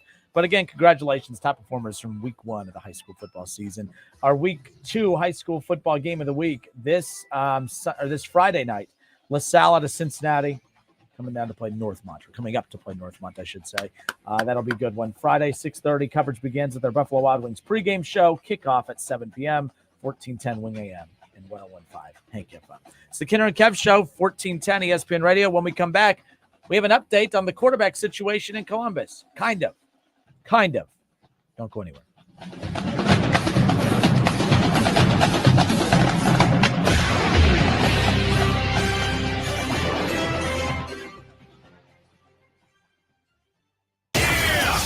It's the Justin Kinner Show with Kev Nash on 1410 ESPN Radio. ESPN 1410 Wing AM weather. Our forecast says partly cloudy, 69 tonight, sunshine at 89 Tuesday and Wednesday. It's sunny with a high of 92. I'm Rick Schrepp for 1410 ESPN Radio. One simple act, so much good. Thank you to the 170 million people who have signed up as organ, eye, and tissue donors from organdonor.gov. A message from the U.S. Department of Health and Human Services. Now's the time to get a great deal on Kubota construction equipment, featuring durable Kubota engines, more comfort, more productivity, more get it done right. The Kubota construction lineup shows up ready to work every day. Right now, bring home select Kubota equipment for 0 down, 0% APR for up to 36 months. Now through September 30th. See us or go to KubotaUSA.com for more details. Stop by Columbus Equipment in Columbus, Dayton, or Toledo to see their full line of Kubota construction equipment, or check them out online at columbusequipment.com. College Football Hall of Famer Keith Byers here to tell you about OGW Energy Resources. If you own a home or a business and want to save money, then going solar with OGW Energy Resources is the way to go. OGW Energy Resources have been helping the Miami Valley save money by going solar for over 14 years. There is no better time than now to look into going solar. For more information, check out their website at ogwenergyresources.com. Go solar today. OGW Energy Resources. Your energy, your future. Control it. This is Keith Byers for Superbook Sports. You spend valuable time thinking about which bets to place each week. So why wouldn't you want the best company in the business to be the one who handles those bets? Superbook Sports is the most trusted name in Las Vegas, and it's now live right here in Ohio for all your sports wagering needs. Superbook has a team of dedicated odds makers behind the counter in Las Vegas setting all the prices. We're talking about guys with decades of experience showing you why Superbook has the best odds around. And right now, you can look ahead to hockey and hoops postseason and place a bet on who you think will take home the title. So download the Superbook Sports app or visit superbook.com to wager and win today. Visit superbook.com for terms and conditions. Gambling problems? Call 1-800-589-9966. Call 1-800-589-9966. Gambling problems? Call 1-800-589-9966. Call 1-800-589-9966. Listen to this station anytime, anywhere on Odyssey. Odyssey is your new audio home for all the music, news, sports, and podcasts that matter to you. Odyssey. That's AUDACY. From supporting local food banks to raising money for those in need, our listeners know they can count on 1410 Wing AM to lend a helping hand. Like thousands of AM radio stations across the country, we take seriously our commitment to our listeners and our community. More than 80 million Americans depend on AM radio for help and a connection. In addition to the news, information, and entertainment we provide, we would love to hear what you value most about AM radio. Visit wearebroadcasters.com and tell us how you depend on AM. Ray Magliozzi here for eBay Motors. Okay, easy now. You're teaching your kid how to parallel park. Ouch! Turns out he likes to do it by feel. Don't worry, eBay Motors has bumpers, taillights, trunk lids, license plate holders, 122 million parts. Pull up just a little bit. And headlights. They've got lots of headlights. Get the right parts at the right prices. eBay Motors. Let's ride. Okay, next time you're at the store, I dare you to not think about the unmistakable fresh, clean scent of Irish Spring. Yeah, you heard me. I want you to resist picturing a shower filled with those sensational Irish Spring suds. And if you succeed, well, you got what my gramps used to call resolutitude. Not a real word, but let's be honest, you're probably going to end up leaving with Irish Spring because of its irresistible scent and because you have zero resolutitude. Pick up Irish Spring today. Get 11% off great tools at Menards. Passload's fuel system makes their cordless nailers the lightest weight in the market, provides longer run times between charges, and portability on the job site without hoses or compressors. The Passload framing nailer kit is $324.98 after 11% off. Start working more efficiently and pick one up today. Good through August 27th. Savings are mail-in rebate. Some exclusions apply. See store for details. Save big money at Menards. Yeah, I'm so stressed. Our business is growing. We've got people all over now. Uma. What is that? Meditation? I'm recommending the Uma cloud phone system with auto attendant and more than 50 features. Uma? Yep, switching to Uma is a cinch. Just $24.95 per month per user, plus taxes and fees. Uma. Now you're feeling it. Find small business calm at Uma.com/radio. That's OOMA.com/radio. Every business seeks an advantage, whether it's having the best location, hiring top talent, or spotting trends before they happen. And now, the United States Postal Service can give your business a new advantage. Introducing USPS Ground Advantage. Reliable and affordable 2 to 5 day package shipping. It's the advantage you need at the price you want. Get the Ground Advantage at USPS.com/advantage. The United States Postal Service, delivering for America. At Staples, school savings are always in session. From art supplies and essentials to the latest tech, in stock and price low. School on, save on at your local Staples store. Don't miss Kinner and Kev. Weekdays at 3 p.m. on 1410 ESPN Radio.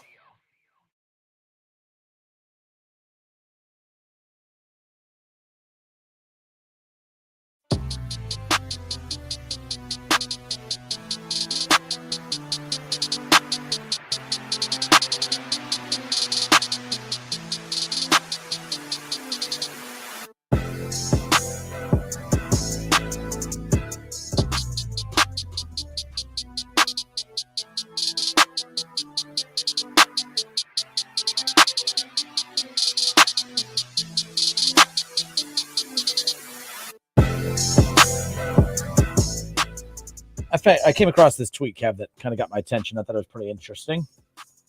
Welcome back, by the way. Dayton's ESPN radio station, 1410 Wing AM. It's the Kinner and Kev show. So former NBA employee calls out Adam Silver on Facebook and Twitter. So apparently he was part of the social media team for the NBA. And, it's what's, wild stuff. A lot of the stuff we do for the station here, like we have credentials for all of our station social media pages. I mean, everyone has social media. You guys get that. But, like, you also got to be very careful. Like I remember when we started, we were bought out. Alpha Media buys us. But before that, the company that owned us, I was very surprised when I started 10 years ago that there was a lack of any kind of format as far as the handling of social media. It was, well, I guess just make one for the page. There was no like corporate handling of this. So that means like any disgruntled employee, if you get canned or leave and now you don't care about the brand that you work for, you can kind of just do whatever. Like you got to be very careful with the social media passwords, your personal ones, of course, and of course the station ones. So it's always, but like you would expect the NBA to be, now the company that owns us now, they came in, they took control of it. They took admin rights and then they just kind of give us access to it. But, I always get nervous when our pages, when I get kicked off of them and I can't log in, I'm like, uh-oh, here we go. I came to work a couple weeks ago. My fob key wasn't working. I'm like, oh, here you go. I've heard stories of individuals who found out they were fired because their fob key wasn't working to the building anymore. So you never know. But I say this because you would think an entity like the NBA would be a little bit more buttoned up with this type of stuff because, some disgruntled employee, you put anything questionable out there, that is a hit on the brand of the NBA. And we don't know who's behind the keyboard on this, but apparently a former employee of the NBA social media team, they never kicked him or her off, and basically put the NBA on blast. I'm here to tell you, I wanted to take this individual side, but I kept waiting to get to the point to where I'm like, at what point does the NBA look bad here? Now, again, mental health is a part of this equation, so it's going to make it sound like I'm being like not sensitive to that, but again, just hear me out on this. So how about this, Kev? So how do I log out of this? This is the social media post of the former NBA social media director or whatever. How do I log out of this? Haven't worked here in weeks. Anyway, the NBA overextends its social media employees greatly to the detriment of their health and social lives for a salary of less than $50,000 annually after taxes. All right. I worked 14-hour shifts with breaks at times. Shout out Adam Silver. We don't get health insurance until 90 days on the job. That's silly, isn't it? Glad I resigned.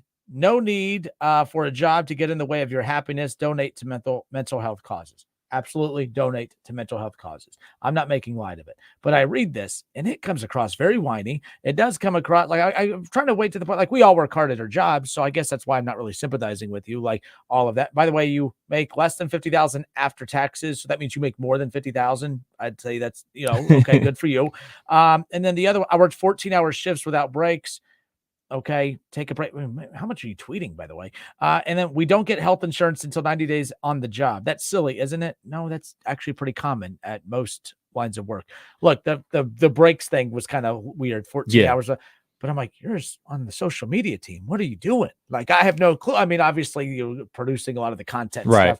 But anyways, I just thought that was interesting. I was waiting, like everyone's outraged by it, but I read it like 10 times. I'm like, I have yet to get to the point of all the scandals in the NBA. This isn't a scandal. And I'm like, my gosh, this is typical off-season headlines for a sport just dying to get to the regular season. Yeah, I saw this today and I was thinking to myself, like, wait, what do you do when you're the social media guy? So obviously, I'm thinking of things like how can you keep the NBA social media going in the off season? Because their social media is totally different from blogosphere type of stuff.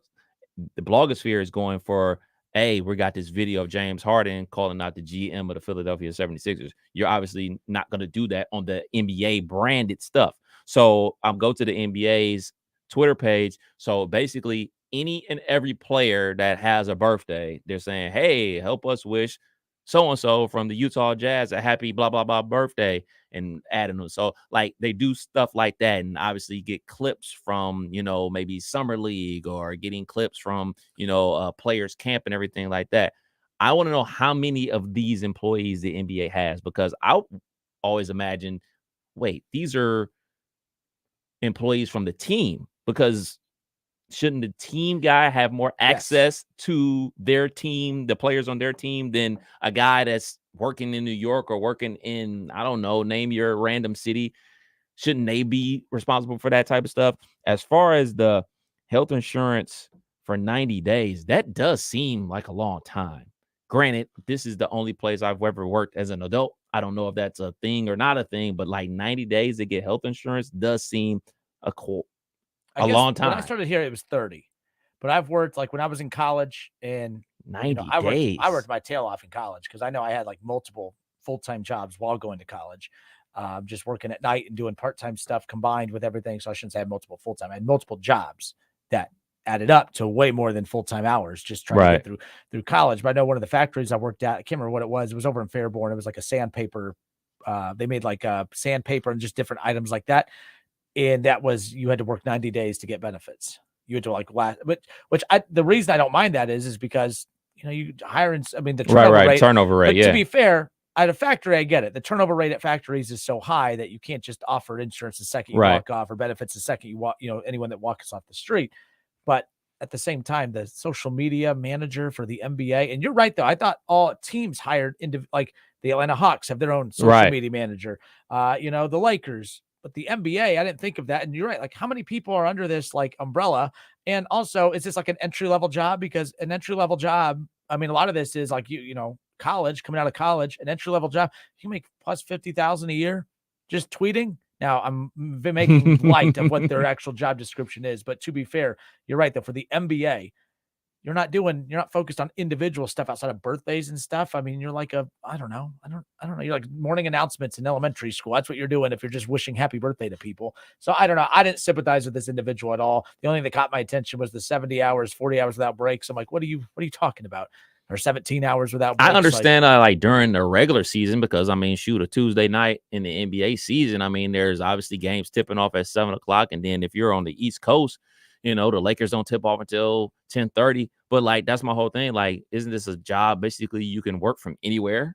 Like, shouldn't you have it divvied up responsibility? Like, all right, man, you guys on the East Coast, you're responsible for, from 1 to 9:00. And then everybody on the West Coast, you're responsible from 9 p.m. until 2 a.m. Like, in case anything breaks, any breaking news, like, I just will be curious about how this whole thing set up. It just makes me have more questions than making me feel sorry for them or anything like that. And this is also one way to get off of their Facebook page because the post was deleted 20 minutes later. So I'm sure that his access was denied, gotten out of here as soon as possible. Because if he'd have posted that, or he or she would have posted that on their personal Facebook page, it wouldn't have got any of this traction, and they still would have been getting, those alerts. We're on the station's Facebook page, and we get alerts from the station's Facebook page, our personal. So half the time we don't know which is which.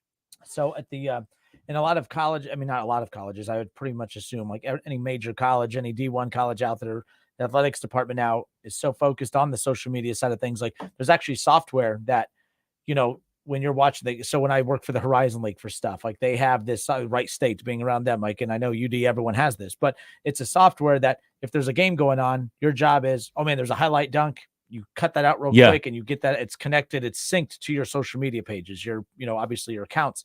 So if there's a, Deron Holmes, it's an alley-oop from Allie Smith and bam, slams it in.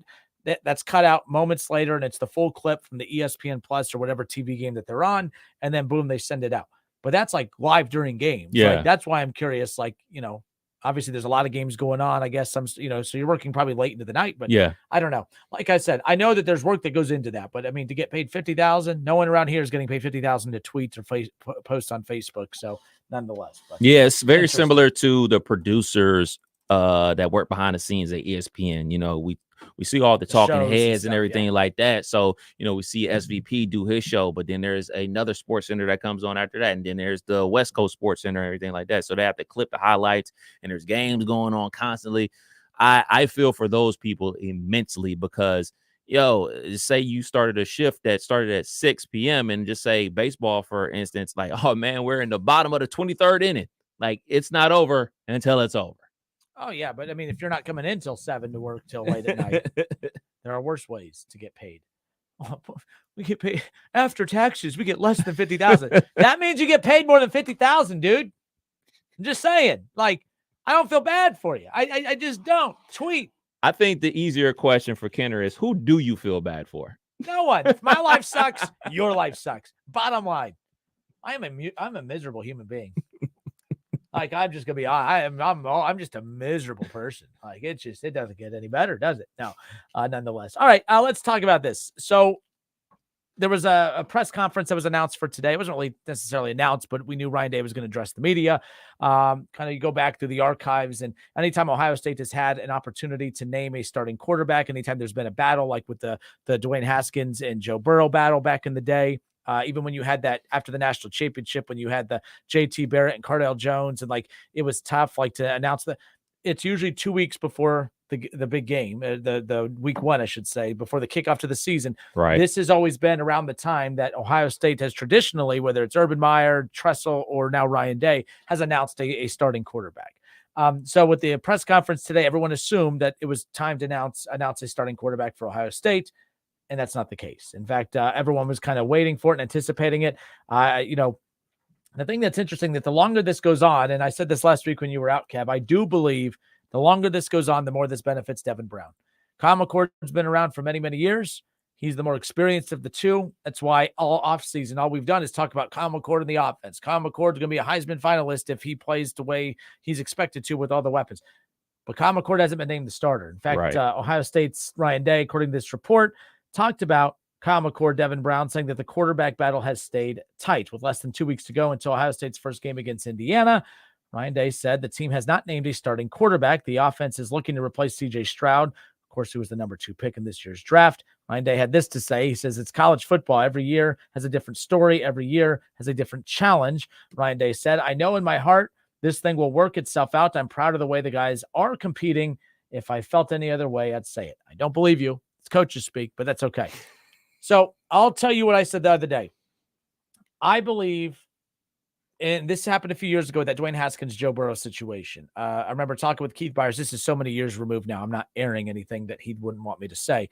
But during that whole drama of, oh man, is it going to be Dwayne Haskins or Joe Burrow? Even though Dwayne Haskins was the kind of the favorite, everyone, Urban Meyer was adamant. Joe Burrow has just as much of a shot as Dwayne Haskins and all this. Well, Byers and Urban Meyer were out golfing. remember KB came in the next day and said, yeah, I golfed with Urban yesterday. And he told me basically, and he goes, don't say this on the air because he can't, that that Urban Meyer basically told him, yeah, it's Joe Burrow's not winning this job. It's Dwayne Haskins. And this was months before the season kicked off, right? So Urban knew months before, even though he's saying to the media, it's an open competition, blah, blah, blah. Okay, that's great. No arguments here. But at the same time, Urban had to make sure that he was giving the illusion to Joe Burrow himself and potential future Buckeyes who are considering going to Ohio State that, man, Urban's going to give everyone a shot. Coaches know. And I think Ryan Day knows whose job this is. I think what it is trying to avoid anyone transferring out. I think what it is one of those things where you got to let potential transfer portal quarterbacks in the future know that if you come here, Ryan Day is actually going to let you battle it out and isn't just always going to name his favorite or the most experienced right off the bat. Is going to give you a shot. I think it's an optics thing, Kev. I think Ryan Day knows who the starting quarterback is. I think it's a reward to Kyle McCord. I think it's Devin Brown now, by the way. I'm switching it up. I think Devin Brown's the guy. I think what is happening is Ryan Day is rewarding Kyle McCord for not transferring. I think he's rewarding Kyle McCord for being loyal and not winning the starting job the last couple of years. He could have bounced, and then he got to start one game for CJ Stroud. It was at the Shoe against a MAC team. I can't remember. I was there that night, and it hasn't started since. I think it's a reward for, I'm going to give you deep into camp. I'm going to make it feel like you were right there to get it. I think I have to take care of you so I could show other quarterbacks that, hey, you're going to have a shot to fight for the job, even if you don't start for a couple of years. I think this is a reward for his loyalty, Kevin, not entering the transfer portal already. So to me, I think it's Devin Brown, especially because of how long into this we are. Is a reward for his loyalty. If he was truly rewarding him and he knows who he wants to be the starting quarterback, he should tell him so he can transfer. If he's really rewarding him for that. Same way I was talking about it last year with Michigan. Like, look, man, let's stop the games. Let's stop the I'm trying to make sure I keep my quarterback room intact and trying to keep him from transferring. If you think that Devin Brown is the better quarterback and you want to roll with Devin Brown, pick Devin Brown, tell the other guy so he can move on with his life. Same. I feel that way across the board for everybody. But for me, I think it's alarming that we can't find a starting quarterback. And I think it all goes back to the offensive line. I think that the fact that they're replacing 3/5 of the offensive line, they have a transfer guy from San Diego State in the mix to be a starter this upcoming season. The only guys returning on the offensive line are the two guards, Jackson and Jones are returning at the guard. So you're replacing both tackles. You're replacing the center as well. And we know how storybook the center position is at Ohio State. So I think that Devin Brown is in the mix because of his athleticism, because I think the offensive line is going to be a question mark the entire season for Ohio State football. I don't know if this offensive line is going to be any good. I mean, the last year's offensive line was solid, but there were the weak point of the offense. Like, you look at some of those stretch run plays, they weren't there. Those holes weren't there. They could really only run, 2 or 3 run plays that were successful. Like, that outside zone play never worked for Ohio State. And you got 2 dudes drafted off of that offensive line. So now you got, quote unquote, lesser guys replacing those guys that are now in the NFL. I think that the fact that Devin Brown adds an element with his athleticism and his legs, and I think they're going to incorporate a lot of zone read into the Devin Brown offense to help the offensive line. I think it says more about the lack of offensive line productivity and keeping the guys clean than it does say about either quarterback. I think Devin Brown has the edge because the offensive line, I don't think is going to be that great this year. Valid. Didn't think of it from that perspective. The athleticism, being able to take something and take nothing and turn it into something. If a play breaks down, rollouts, bootlegs, all that type of stuff. Like, now, I don't watch Kyle McCord to know if he's capable of doing that, but you're right. Our reports are is that the more athletic quarterback of the two is Devin Brown. So if it is neck and neck, or the more experienced, maybe he's slightly better than Devin Brown, but you got to go with the guy that gives you a release, which is, escape valve. When the play breaks down, that could be a situation that we're talking about as well. Yeah, because I was thinking about it too. I'm like, when that Urban Meyer story from KB, when that got brought up, I'm like, so Urban Meyer went through that whole, I mean, we ended up watching Joe Burrow transfer to LSU. Right. But it's like, okay, if Urban knew months before the season that it was going to be, Dwayne Haskins, and I think all of us kind of figured that anyways, especially after what we saw him do the year before in that big moment where he stepped in the Michigan game. It's one of those where coaches know. And I know, like, you're right. The right thing is to let him transfer. But, like, hey, Ryan Day's like, hey, I'm not dumb. I'm not gonna let him know to transfer and then not have a great backup quarterback. Like Ryan Day is not going to do that. Should they? Yes, it's the good moral thing, but it's when athletes spurn the coach, they're bad. When the coaches do it to the player, they're bad. It's just a lot of bad, evil people, all of them. All you athletes are horrible. No. So at the end of the day, you're right. It's probably that situation there, but I also think it's the optics thing of, hey, Kyle McCord, you could have transferred the last 2 years. Everyone, if I don't start, I want out of here. Kyle McCord toughed it out. He was a backup, a leader behind the scenes, all that stuff. That's great. That's why I felt like maybe this is a reward for him for staying loyal, but you're right. A reward ends up being a slap in the face if that's the case. If you knew it's not going to be him, you could have told him a month, 2 months ago. Who knows? But I just don't believe in coaches say it's a true quarterback battle. Half the time I'm like, coaches know. And I've talked with KB and others who've played. They're like, coaches know. Very rarely is there a legitimate quarterback battle. A lot of times coaches know, but they just want to see the other quarterback as much as possible to see how they kind of handle any kind of competition. I think this was more of a quarterback battle simply because situational battle. No, because Devin Brown was hurt during the spring. So Devin Brown didn't get a true, Kyle McCord didn't get a true battle. Like, okay, the number 2 guy is hurt. I'm getting all the reps. So this is Devin Brown's truly first opportunity to get out there and compete for the job. When he redshirted last year, he wasn't competing for the starting job last year. It was obviously going to be CJ Stroud's job. So this is the true competition of it all. Like, all right, let's get both guys out there. We're going to split the reps evenly with the 1s and 2s and everything like that, and may the best man win. And I just think that right now, everything that I keep hearing and reading, they can't run plays successfully, consistently with that offensive line. Is that because, oh man, the defensive line for Ohio State is just that great? JT Tuimoloau is just wrecking havoc and everything like that. Hopefully that's the case. But when you start hearing things from Emeka Egbuka saying, hey man, we can't run tunnel screens, we can't do this, we can't run a 5-yard slant because our quarterbacks don't have enough time, that says the offensive line isn't gelling. So that's for me saying I'm not even worried about the quarterback. To your point, like, hey man, it seems like a plug and play system with the quarterback under Ryan Day. Don't seem like it's plug and block with the offensive line. What's wild is this could really play a huge role in Ryan Day's future at Ohio State, because got a new athletic director coming in, Gene Smith retiring, obviously next summer. Mm-hmm. But you got to think that's a high profile job being the athletic director at Ohio State. And if whoever comes in is taking over as the guy or gal running Ohio State athletics, and they're known for their football program, and Ryan Day is coming off of potentially three straight losses to that team up north. If this offensive line is bad, they don't make the playoffs. That's a very bad thing. I'm not saying that new AD comes in and cleans house right away, but I will say this, that I think the seat will be boiling hot. Even if it's not right. Look, the offensive line, you're the head coach. It's your job to, you get wide receivers, you're getting everyone else. You got to get that O-line figured out. So to me, I think this could be a disaster of a year for Ryan Day if that offensive line is as bad as what some are saying it is, or could potentially be. Because I'm worried. I'm not even gonna lie, man. I'm worried. I think, and the wild thing too is like you have Marvin Harrison Jr. and Emeka Egbuka, and like if that offense never gets going because the quarterback situation is not very good, the offensive line is bad, there's no rhythm, and they're not tough up front. Michigan manhandled them, and they had good NFL caliber offensive linemen. You're right; these are new, not those guys, not DeJuan Jones, not these guys. I don't know. It's gonna be insane to see. Like, I hope that's not the case. My goodness. But this is a quote too I don't like. Jay Book from Bucknuts had this to say about kind of giving his opinion off of the press conference, but saying that both guys deserve to play and it's not fair for one guy to play the whole game. This is where I check out on Ryan Day. I was listening to one of them hype videos earlier today, like for Ohio State season a couple years ago. It was that Penn State game. It was all the way back during the Urban Meyer, when JT Barrett led him from behind in the second half. It was a hype video for that matchup. And just hearing Urban, I know he has his issues, but my goodness, like I want to run through a brick wall for that dude. Like just hearing the halftime and the pregame speeches and stuff. Ryan Day, your problem is your coordinator nice. You need to be head coach cutthroat. I don't think Ryan Day's cutthroat enough.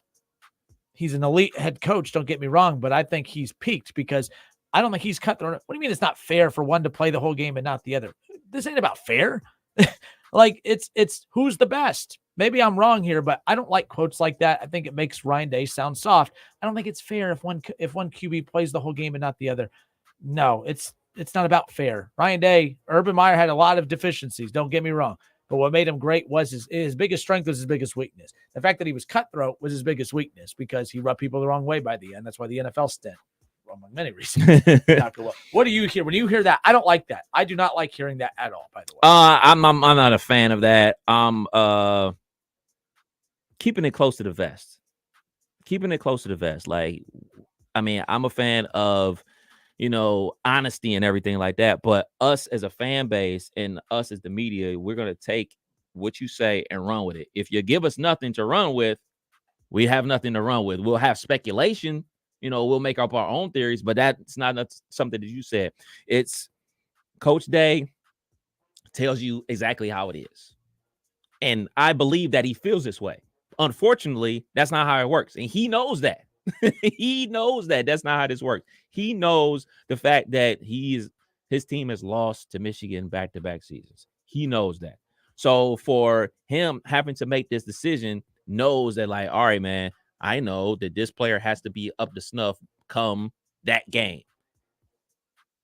It's a lot riding on the line, man. It's a lot. And I'm thinking to myself, like, man, is Coach ready to make that necessary decision to roll with what he has?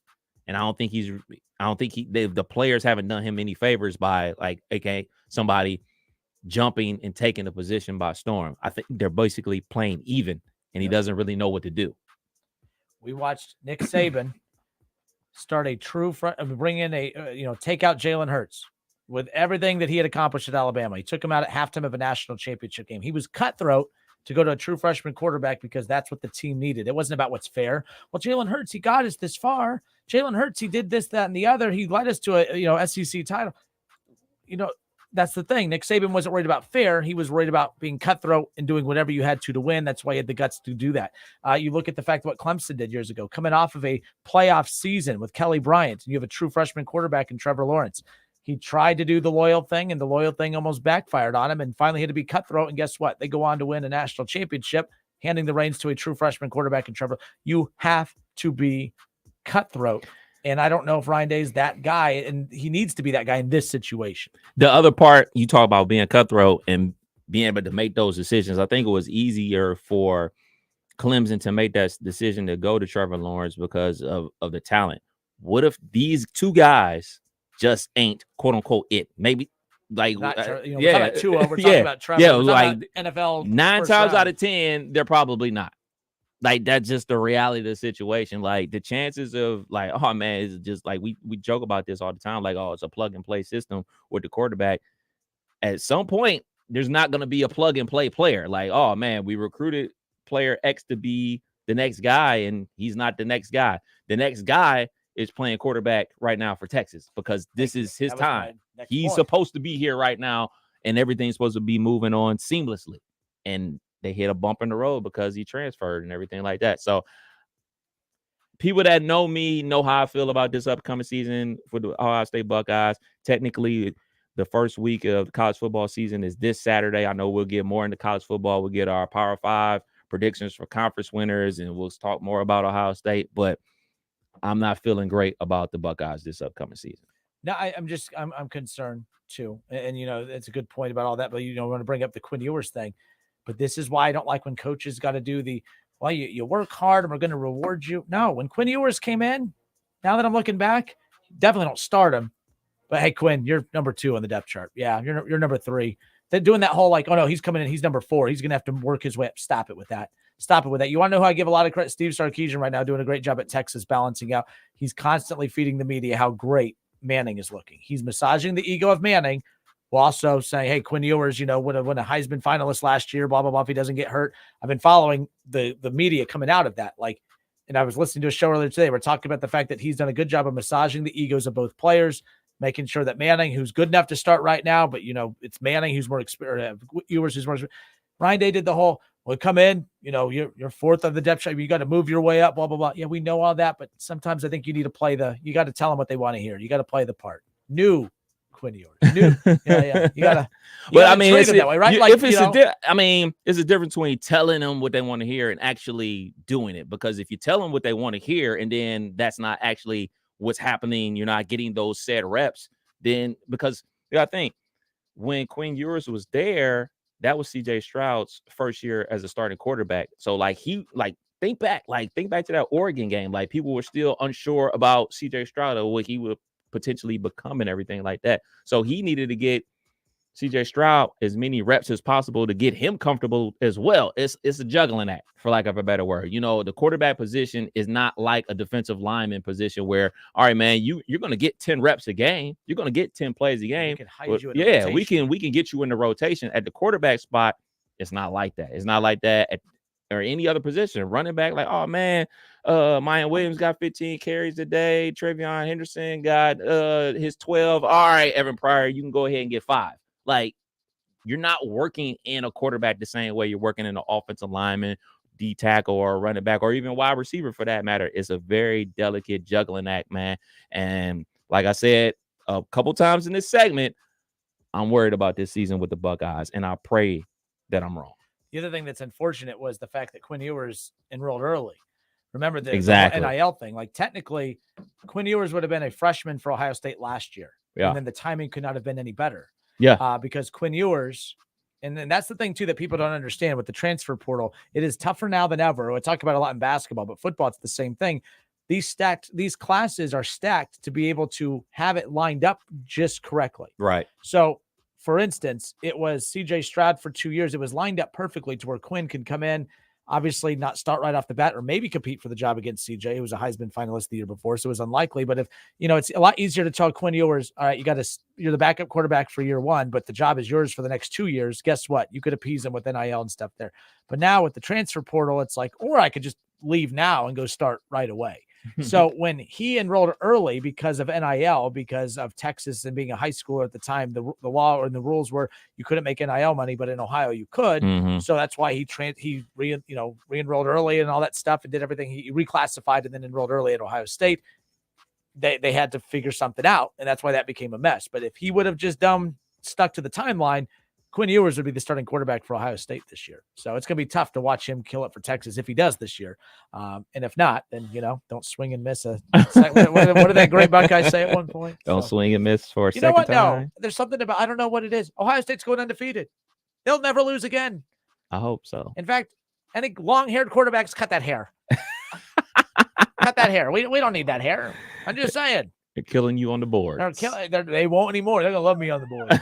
I'm going to be all about the boards. I'm going to be like Charles Barkley on the boards. I'm just going to be all over. Kinder and Kev, 1410 Wing AM. We'll be right back. It's not a little Michigan when we come back, by the way. How about that? Who?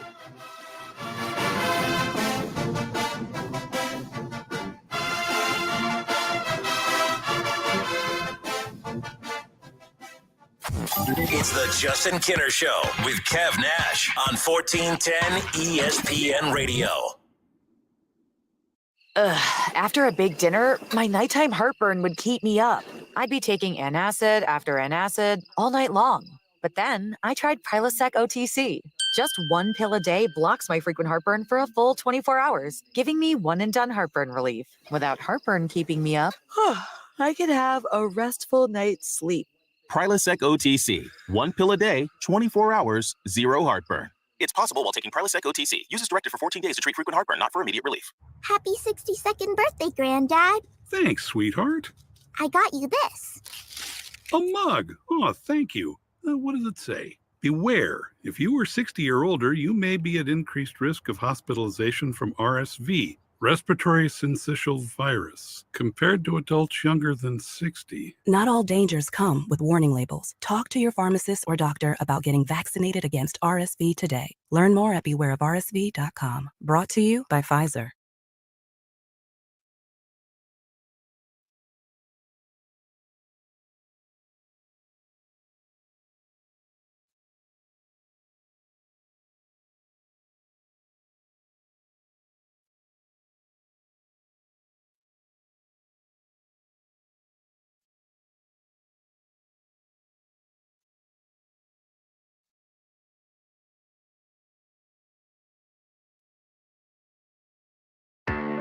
Want to try the best in boneless chicken? Head to Lee's Famous Recipe Chicken and pick up a 10-piece strips meal.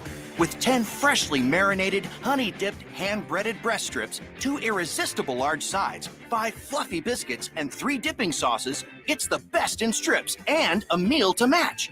Bring home dippable, craveable perfection for the whole family with a Lee's Famous Recipe Chicken 10-piece strips meal at a great price. Only at Lee's, famous for chicken.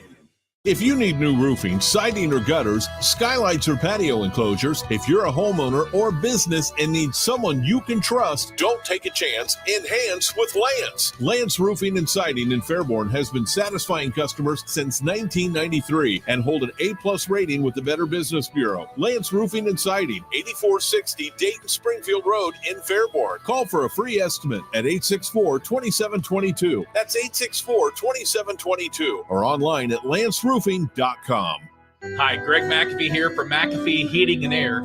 Dayton and the Miami Valley enjoy buying products made in the USA.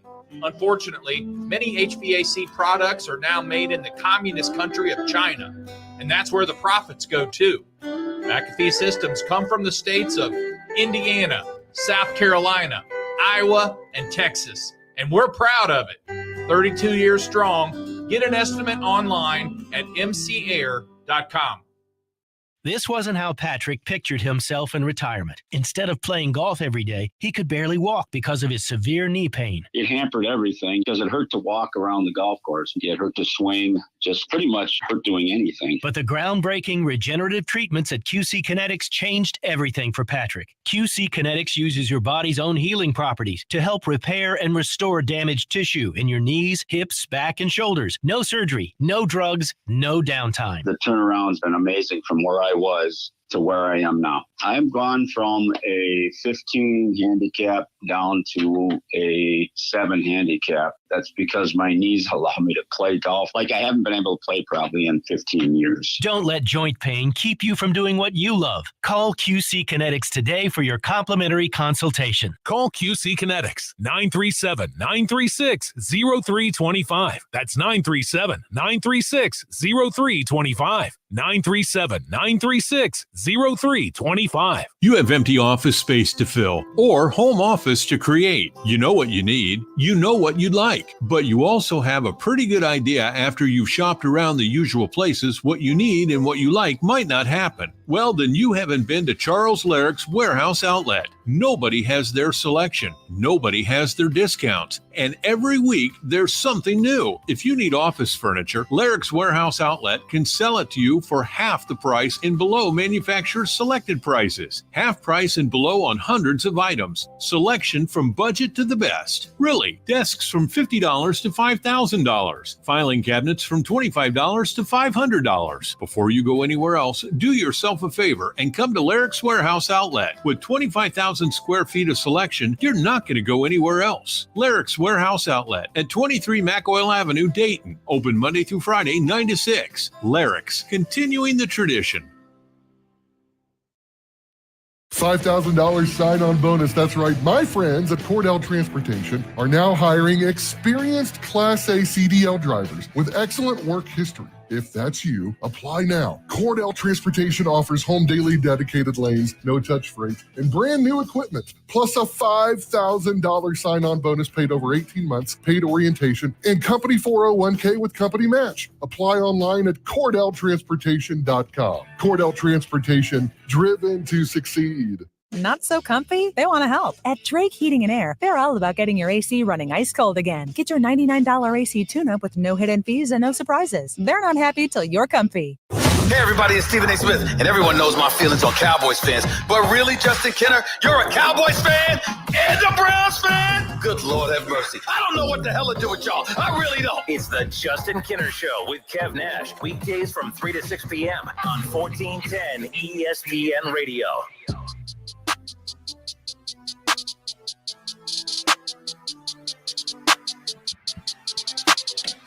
Jim Harbaugh suspended, and he's not suspended. Then he's suspended again. Except he punished himself. Self-imposed. Not a 4-game suspension like he was originally, 3. I tell you, I don't know. And besides, Michigan plays absolutely no one to kick off the season. I don't think his presence matters one way or another for that team up north against that weak, diabetic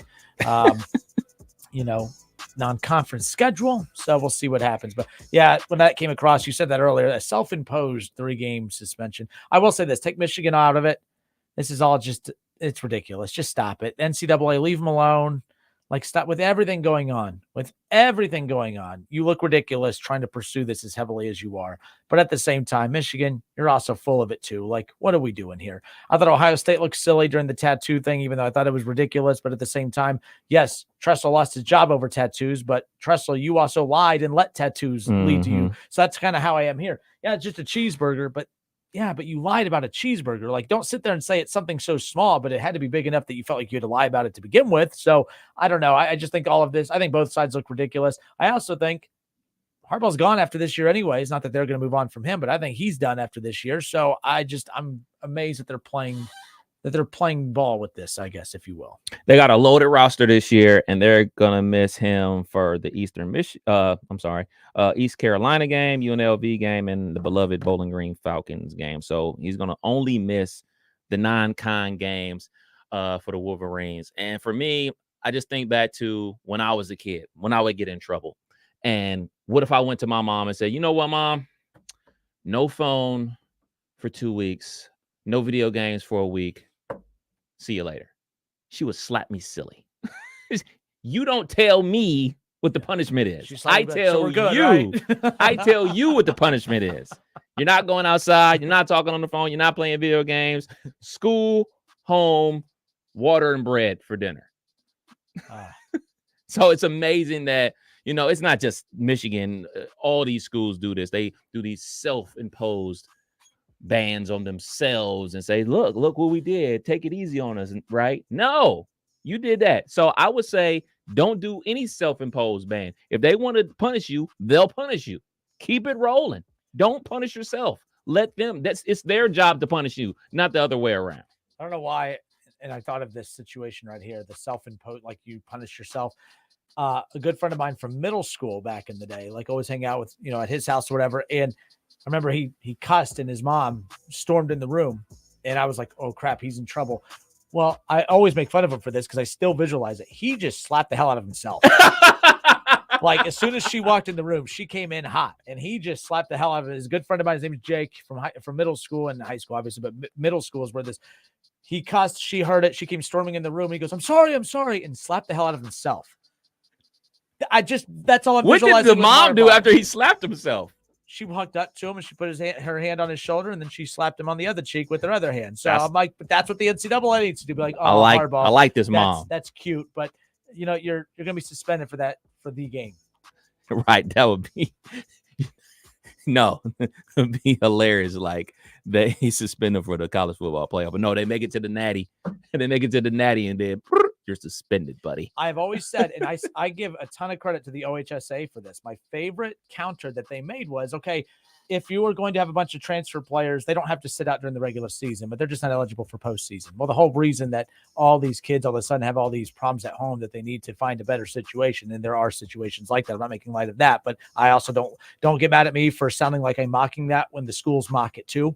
Okay, they're making a mockery of it as well when they make up these false narratives to get kids to move to their district to go play for them. The OHSA, Kev, I loved it. They said, oh, you can play during the regular season. We're not going to suspend you for the regular season games that don't matter. We're going to suspend you for the postseason. And I love that. I wish college. You love the petty. I love it because it was genius though. Like because of this, look, what Harbaugh is doing. Whatever. Look at the games I'm missing. But imagine, Kev, if the NCAA said, okay, you can't, we're suspending you for these 3 games throughout Big Ten play, and they actually pick the games. You're suspended for the Michigan State game. You're suspended for Penn State if they play in Ohio State. Trust me, if you actually start suspending coaches for the games that matter, as opposed to September preseason games, basically, all of a sudden now they're going to be paying a little bit more. All of a sudden now they'll make sure they know what's going on in their program. All of a sudden they'll let their players starve before they give them a cheeseburger. They've done that before. I know they did. I think I'm almost positive they did that with Bill Self last year, where it was a conference game only suspension. Like he's got suspended maybe like 4 or 5 conference games. I think you can do that, obviously. Well, you can do it whatever you want with the NCAA, but like that carries some weight. Like, hey, man, you're missing conference game. You're missing this, I don't know, game against Oklahoma and Baylor and Texas. Like that matters. But like these non-con games that me and you could coach them to a victory, it really means nothing. And I really, truly believe that this is going to help Michigan more than it's going to hurt them. It's going to galvanize that roster even more. Like they're drinking the Kool-Aid that he's serving. And as every great coach does, you know, you got guys that are buying into what you're selling them. And I think this is going to help them even more. I think Michigan is going to be a very dangerous football team this upcoming season. Northwestern and do us against the world. And what was the shirt that they wore? Northwestern against the world. Yeah. With Coach Fitzgerald's old number on it. Yeah, 51. like, that's what it is here. Harbaugh's old number 4. I've always said about those punishments, like, don't just do punishments to do, like, punish them. Harbaugh's not being punished for this, folks. He's just not. Michigan's not impacted by his absence in these games. He's just not. So now I am curious. Okay, if it is a 3-game suspension, does that mean a 3-week suspension? Does that mean he's suspended for so no practices, nothing? Yes. Like, remember when Urban Meyer? That's when the Ryan Day era kind of technically started, when he was running everything. Remember, like, there was the Dwayne Haskins, all that stuff that year. That was his team almost, basically, from camp on. But I said this about the NBA with the John Morant situation. I said, look, you've done the suspension thing with him. It doesn't work. But what you do is, and I know you and I had different takes on this, but if I was the NBA with John Morant, what I would have done was that I would have countered it and said, okay, you're suspended for, instead of 40 regular season games, I would suspend you for 5 playoff games. Those five playoff games that you're suspended for, that is so killer compared to the 40 regular season games on a team that, by the way, has a record well above 500 without him. I was like, start suspending him, because the regular season, the athletes are telling you they don't care about it anyways. That's why the load management thing is through the roof. And that's why these athletes, you could just tell that the playoffs versus the regular season is just completely different. Suspend them for the games that matter. Suspend coaches for the games that matter. Stop letting them off the hook with this. I know you had a different take on that, but that's how, if I was in charge, if I ever get in charge of something like that, Kev, if you ever disobey me or something, I might, I'm going to suspend you for all of Buckeye season. Every Saturday off? Cool. Yeah, I started to say that, by the way, and I'm like, wait a minute. I'd be mad at that whole management thing, or so I've been told. Michigan has self-imposed 3-game suspension for Jim Harbaugh, effective immediately. Effective. Oh, so right now. Yep. Right now. Not now, but right now. I mean, the thing is, though, they have everything. Like, Michigan's set this year. It's a veteran-led team. You know who your quarterback is. A week before the season. Yeah.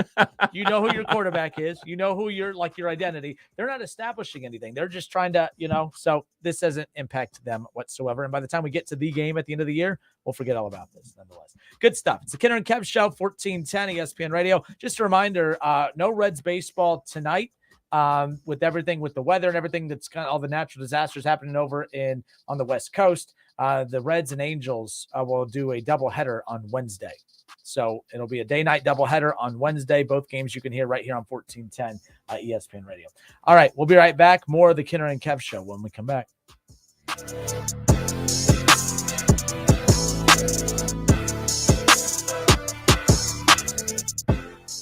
It's the Justin Kinner Show with Kev Nash. Justin, you're awesome, baby. Right here on 1410 ESPN Radio.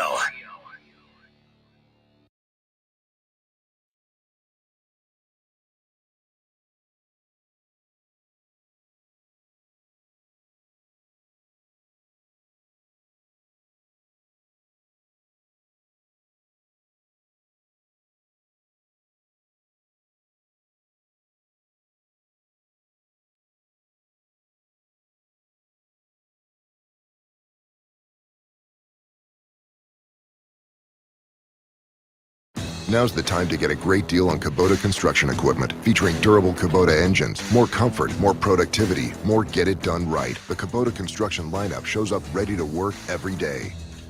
Right now, bring home select Kubota equipment for 0 down, 0% APR for up to 36 months.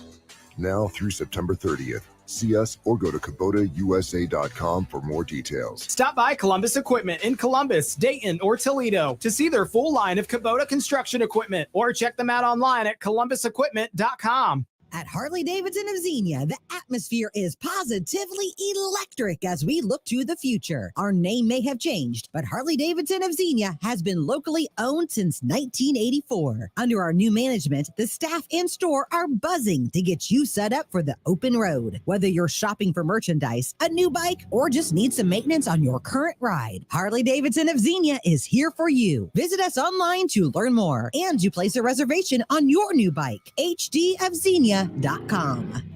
By now, you should know Audio Etc. has all the same sales and deals on TVs and projectors as everyone else. But did you know we also have some of the world's best hi-fi? Hi, this is Kirby from Audio Etc. And we do have some of the best home theater high-fidelity gear on the planet. Not only do we have your favorite brands like Clip speakers and SVS subwoofers, but audiophile greats from Bowers & Wilkins, Kef, NAD, Marantz, Cambridge, Mark Levinson, and plenty of vinyl and tube gear. Plus exotics you only see in the magazines. Stop by today and visit Audio Etc.'s crazy cool showroom and see and audition the best audio and video it has to offer. While you're in, check out our huge selection of pre-owned vintage gear. A great way to afford great gear otherwise out of reach, or revisit old classics. Audio Etc. Sound advice you can trust. Audio Etc. 551 Congress Park Drive at the corner of Paragon and Centerville, or call 434-9770. Audio Etc.'s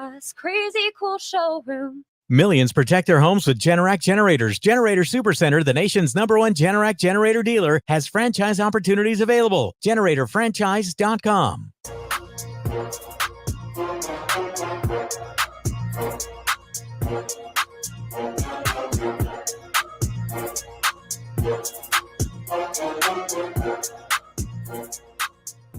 And within a blink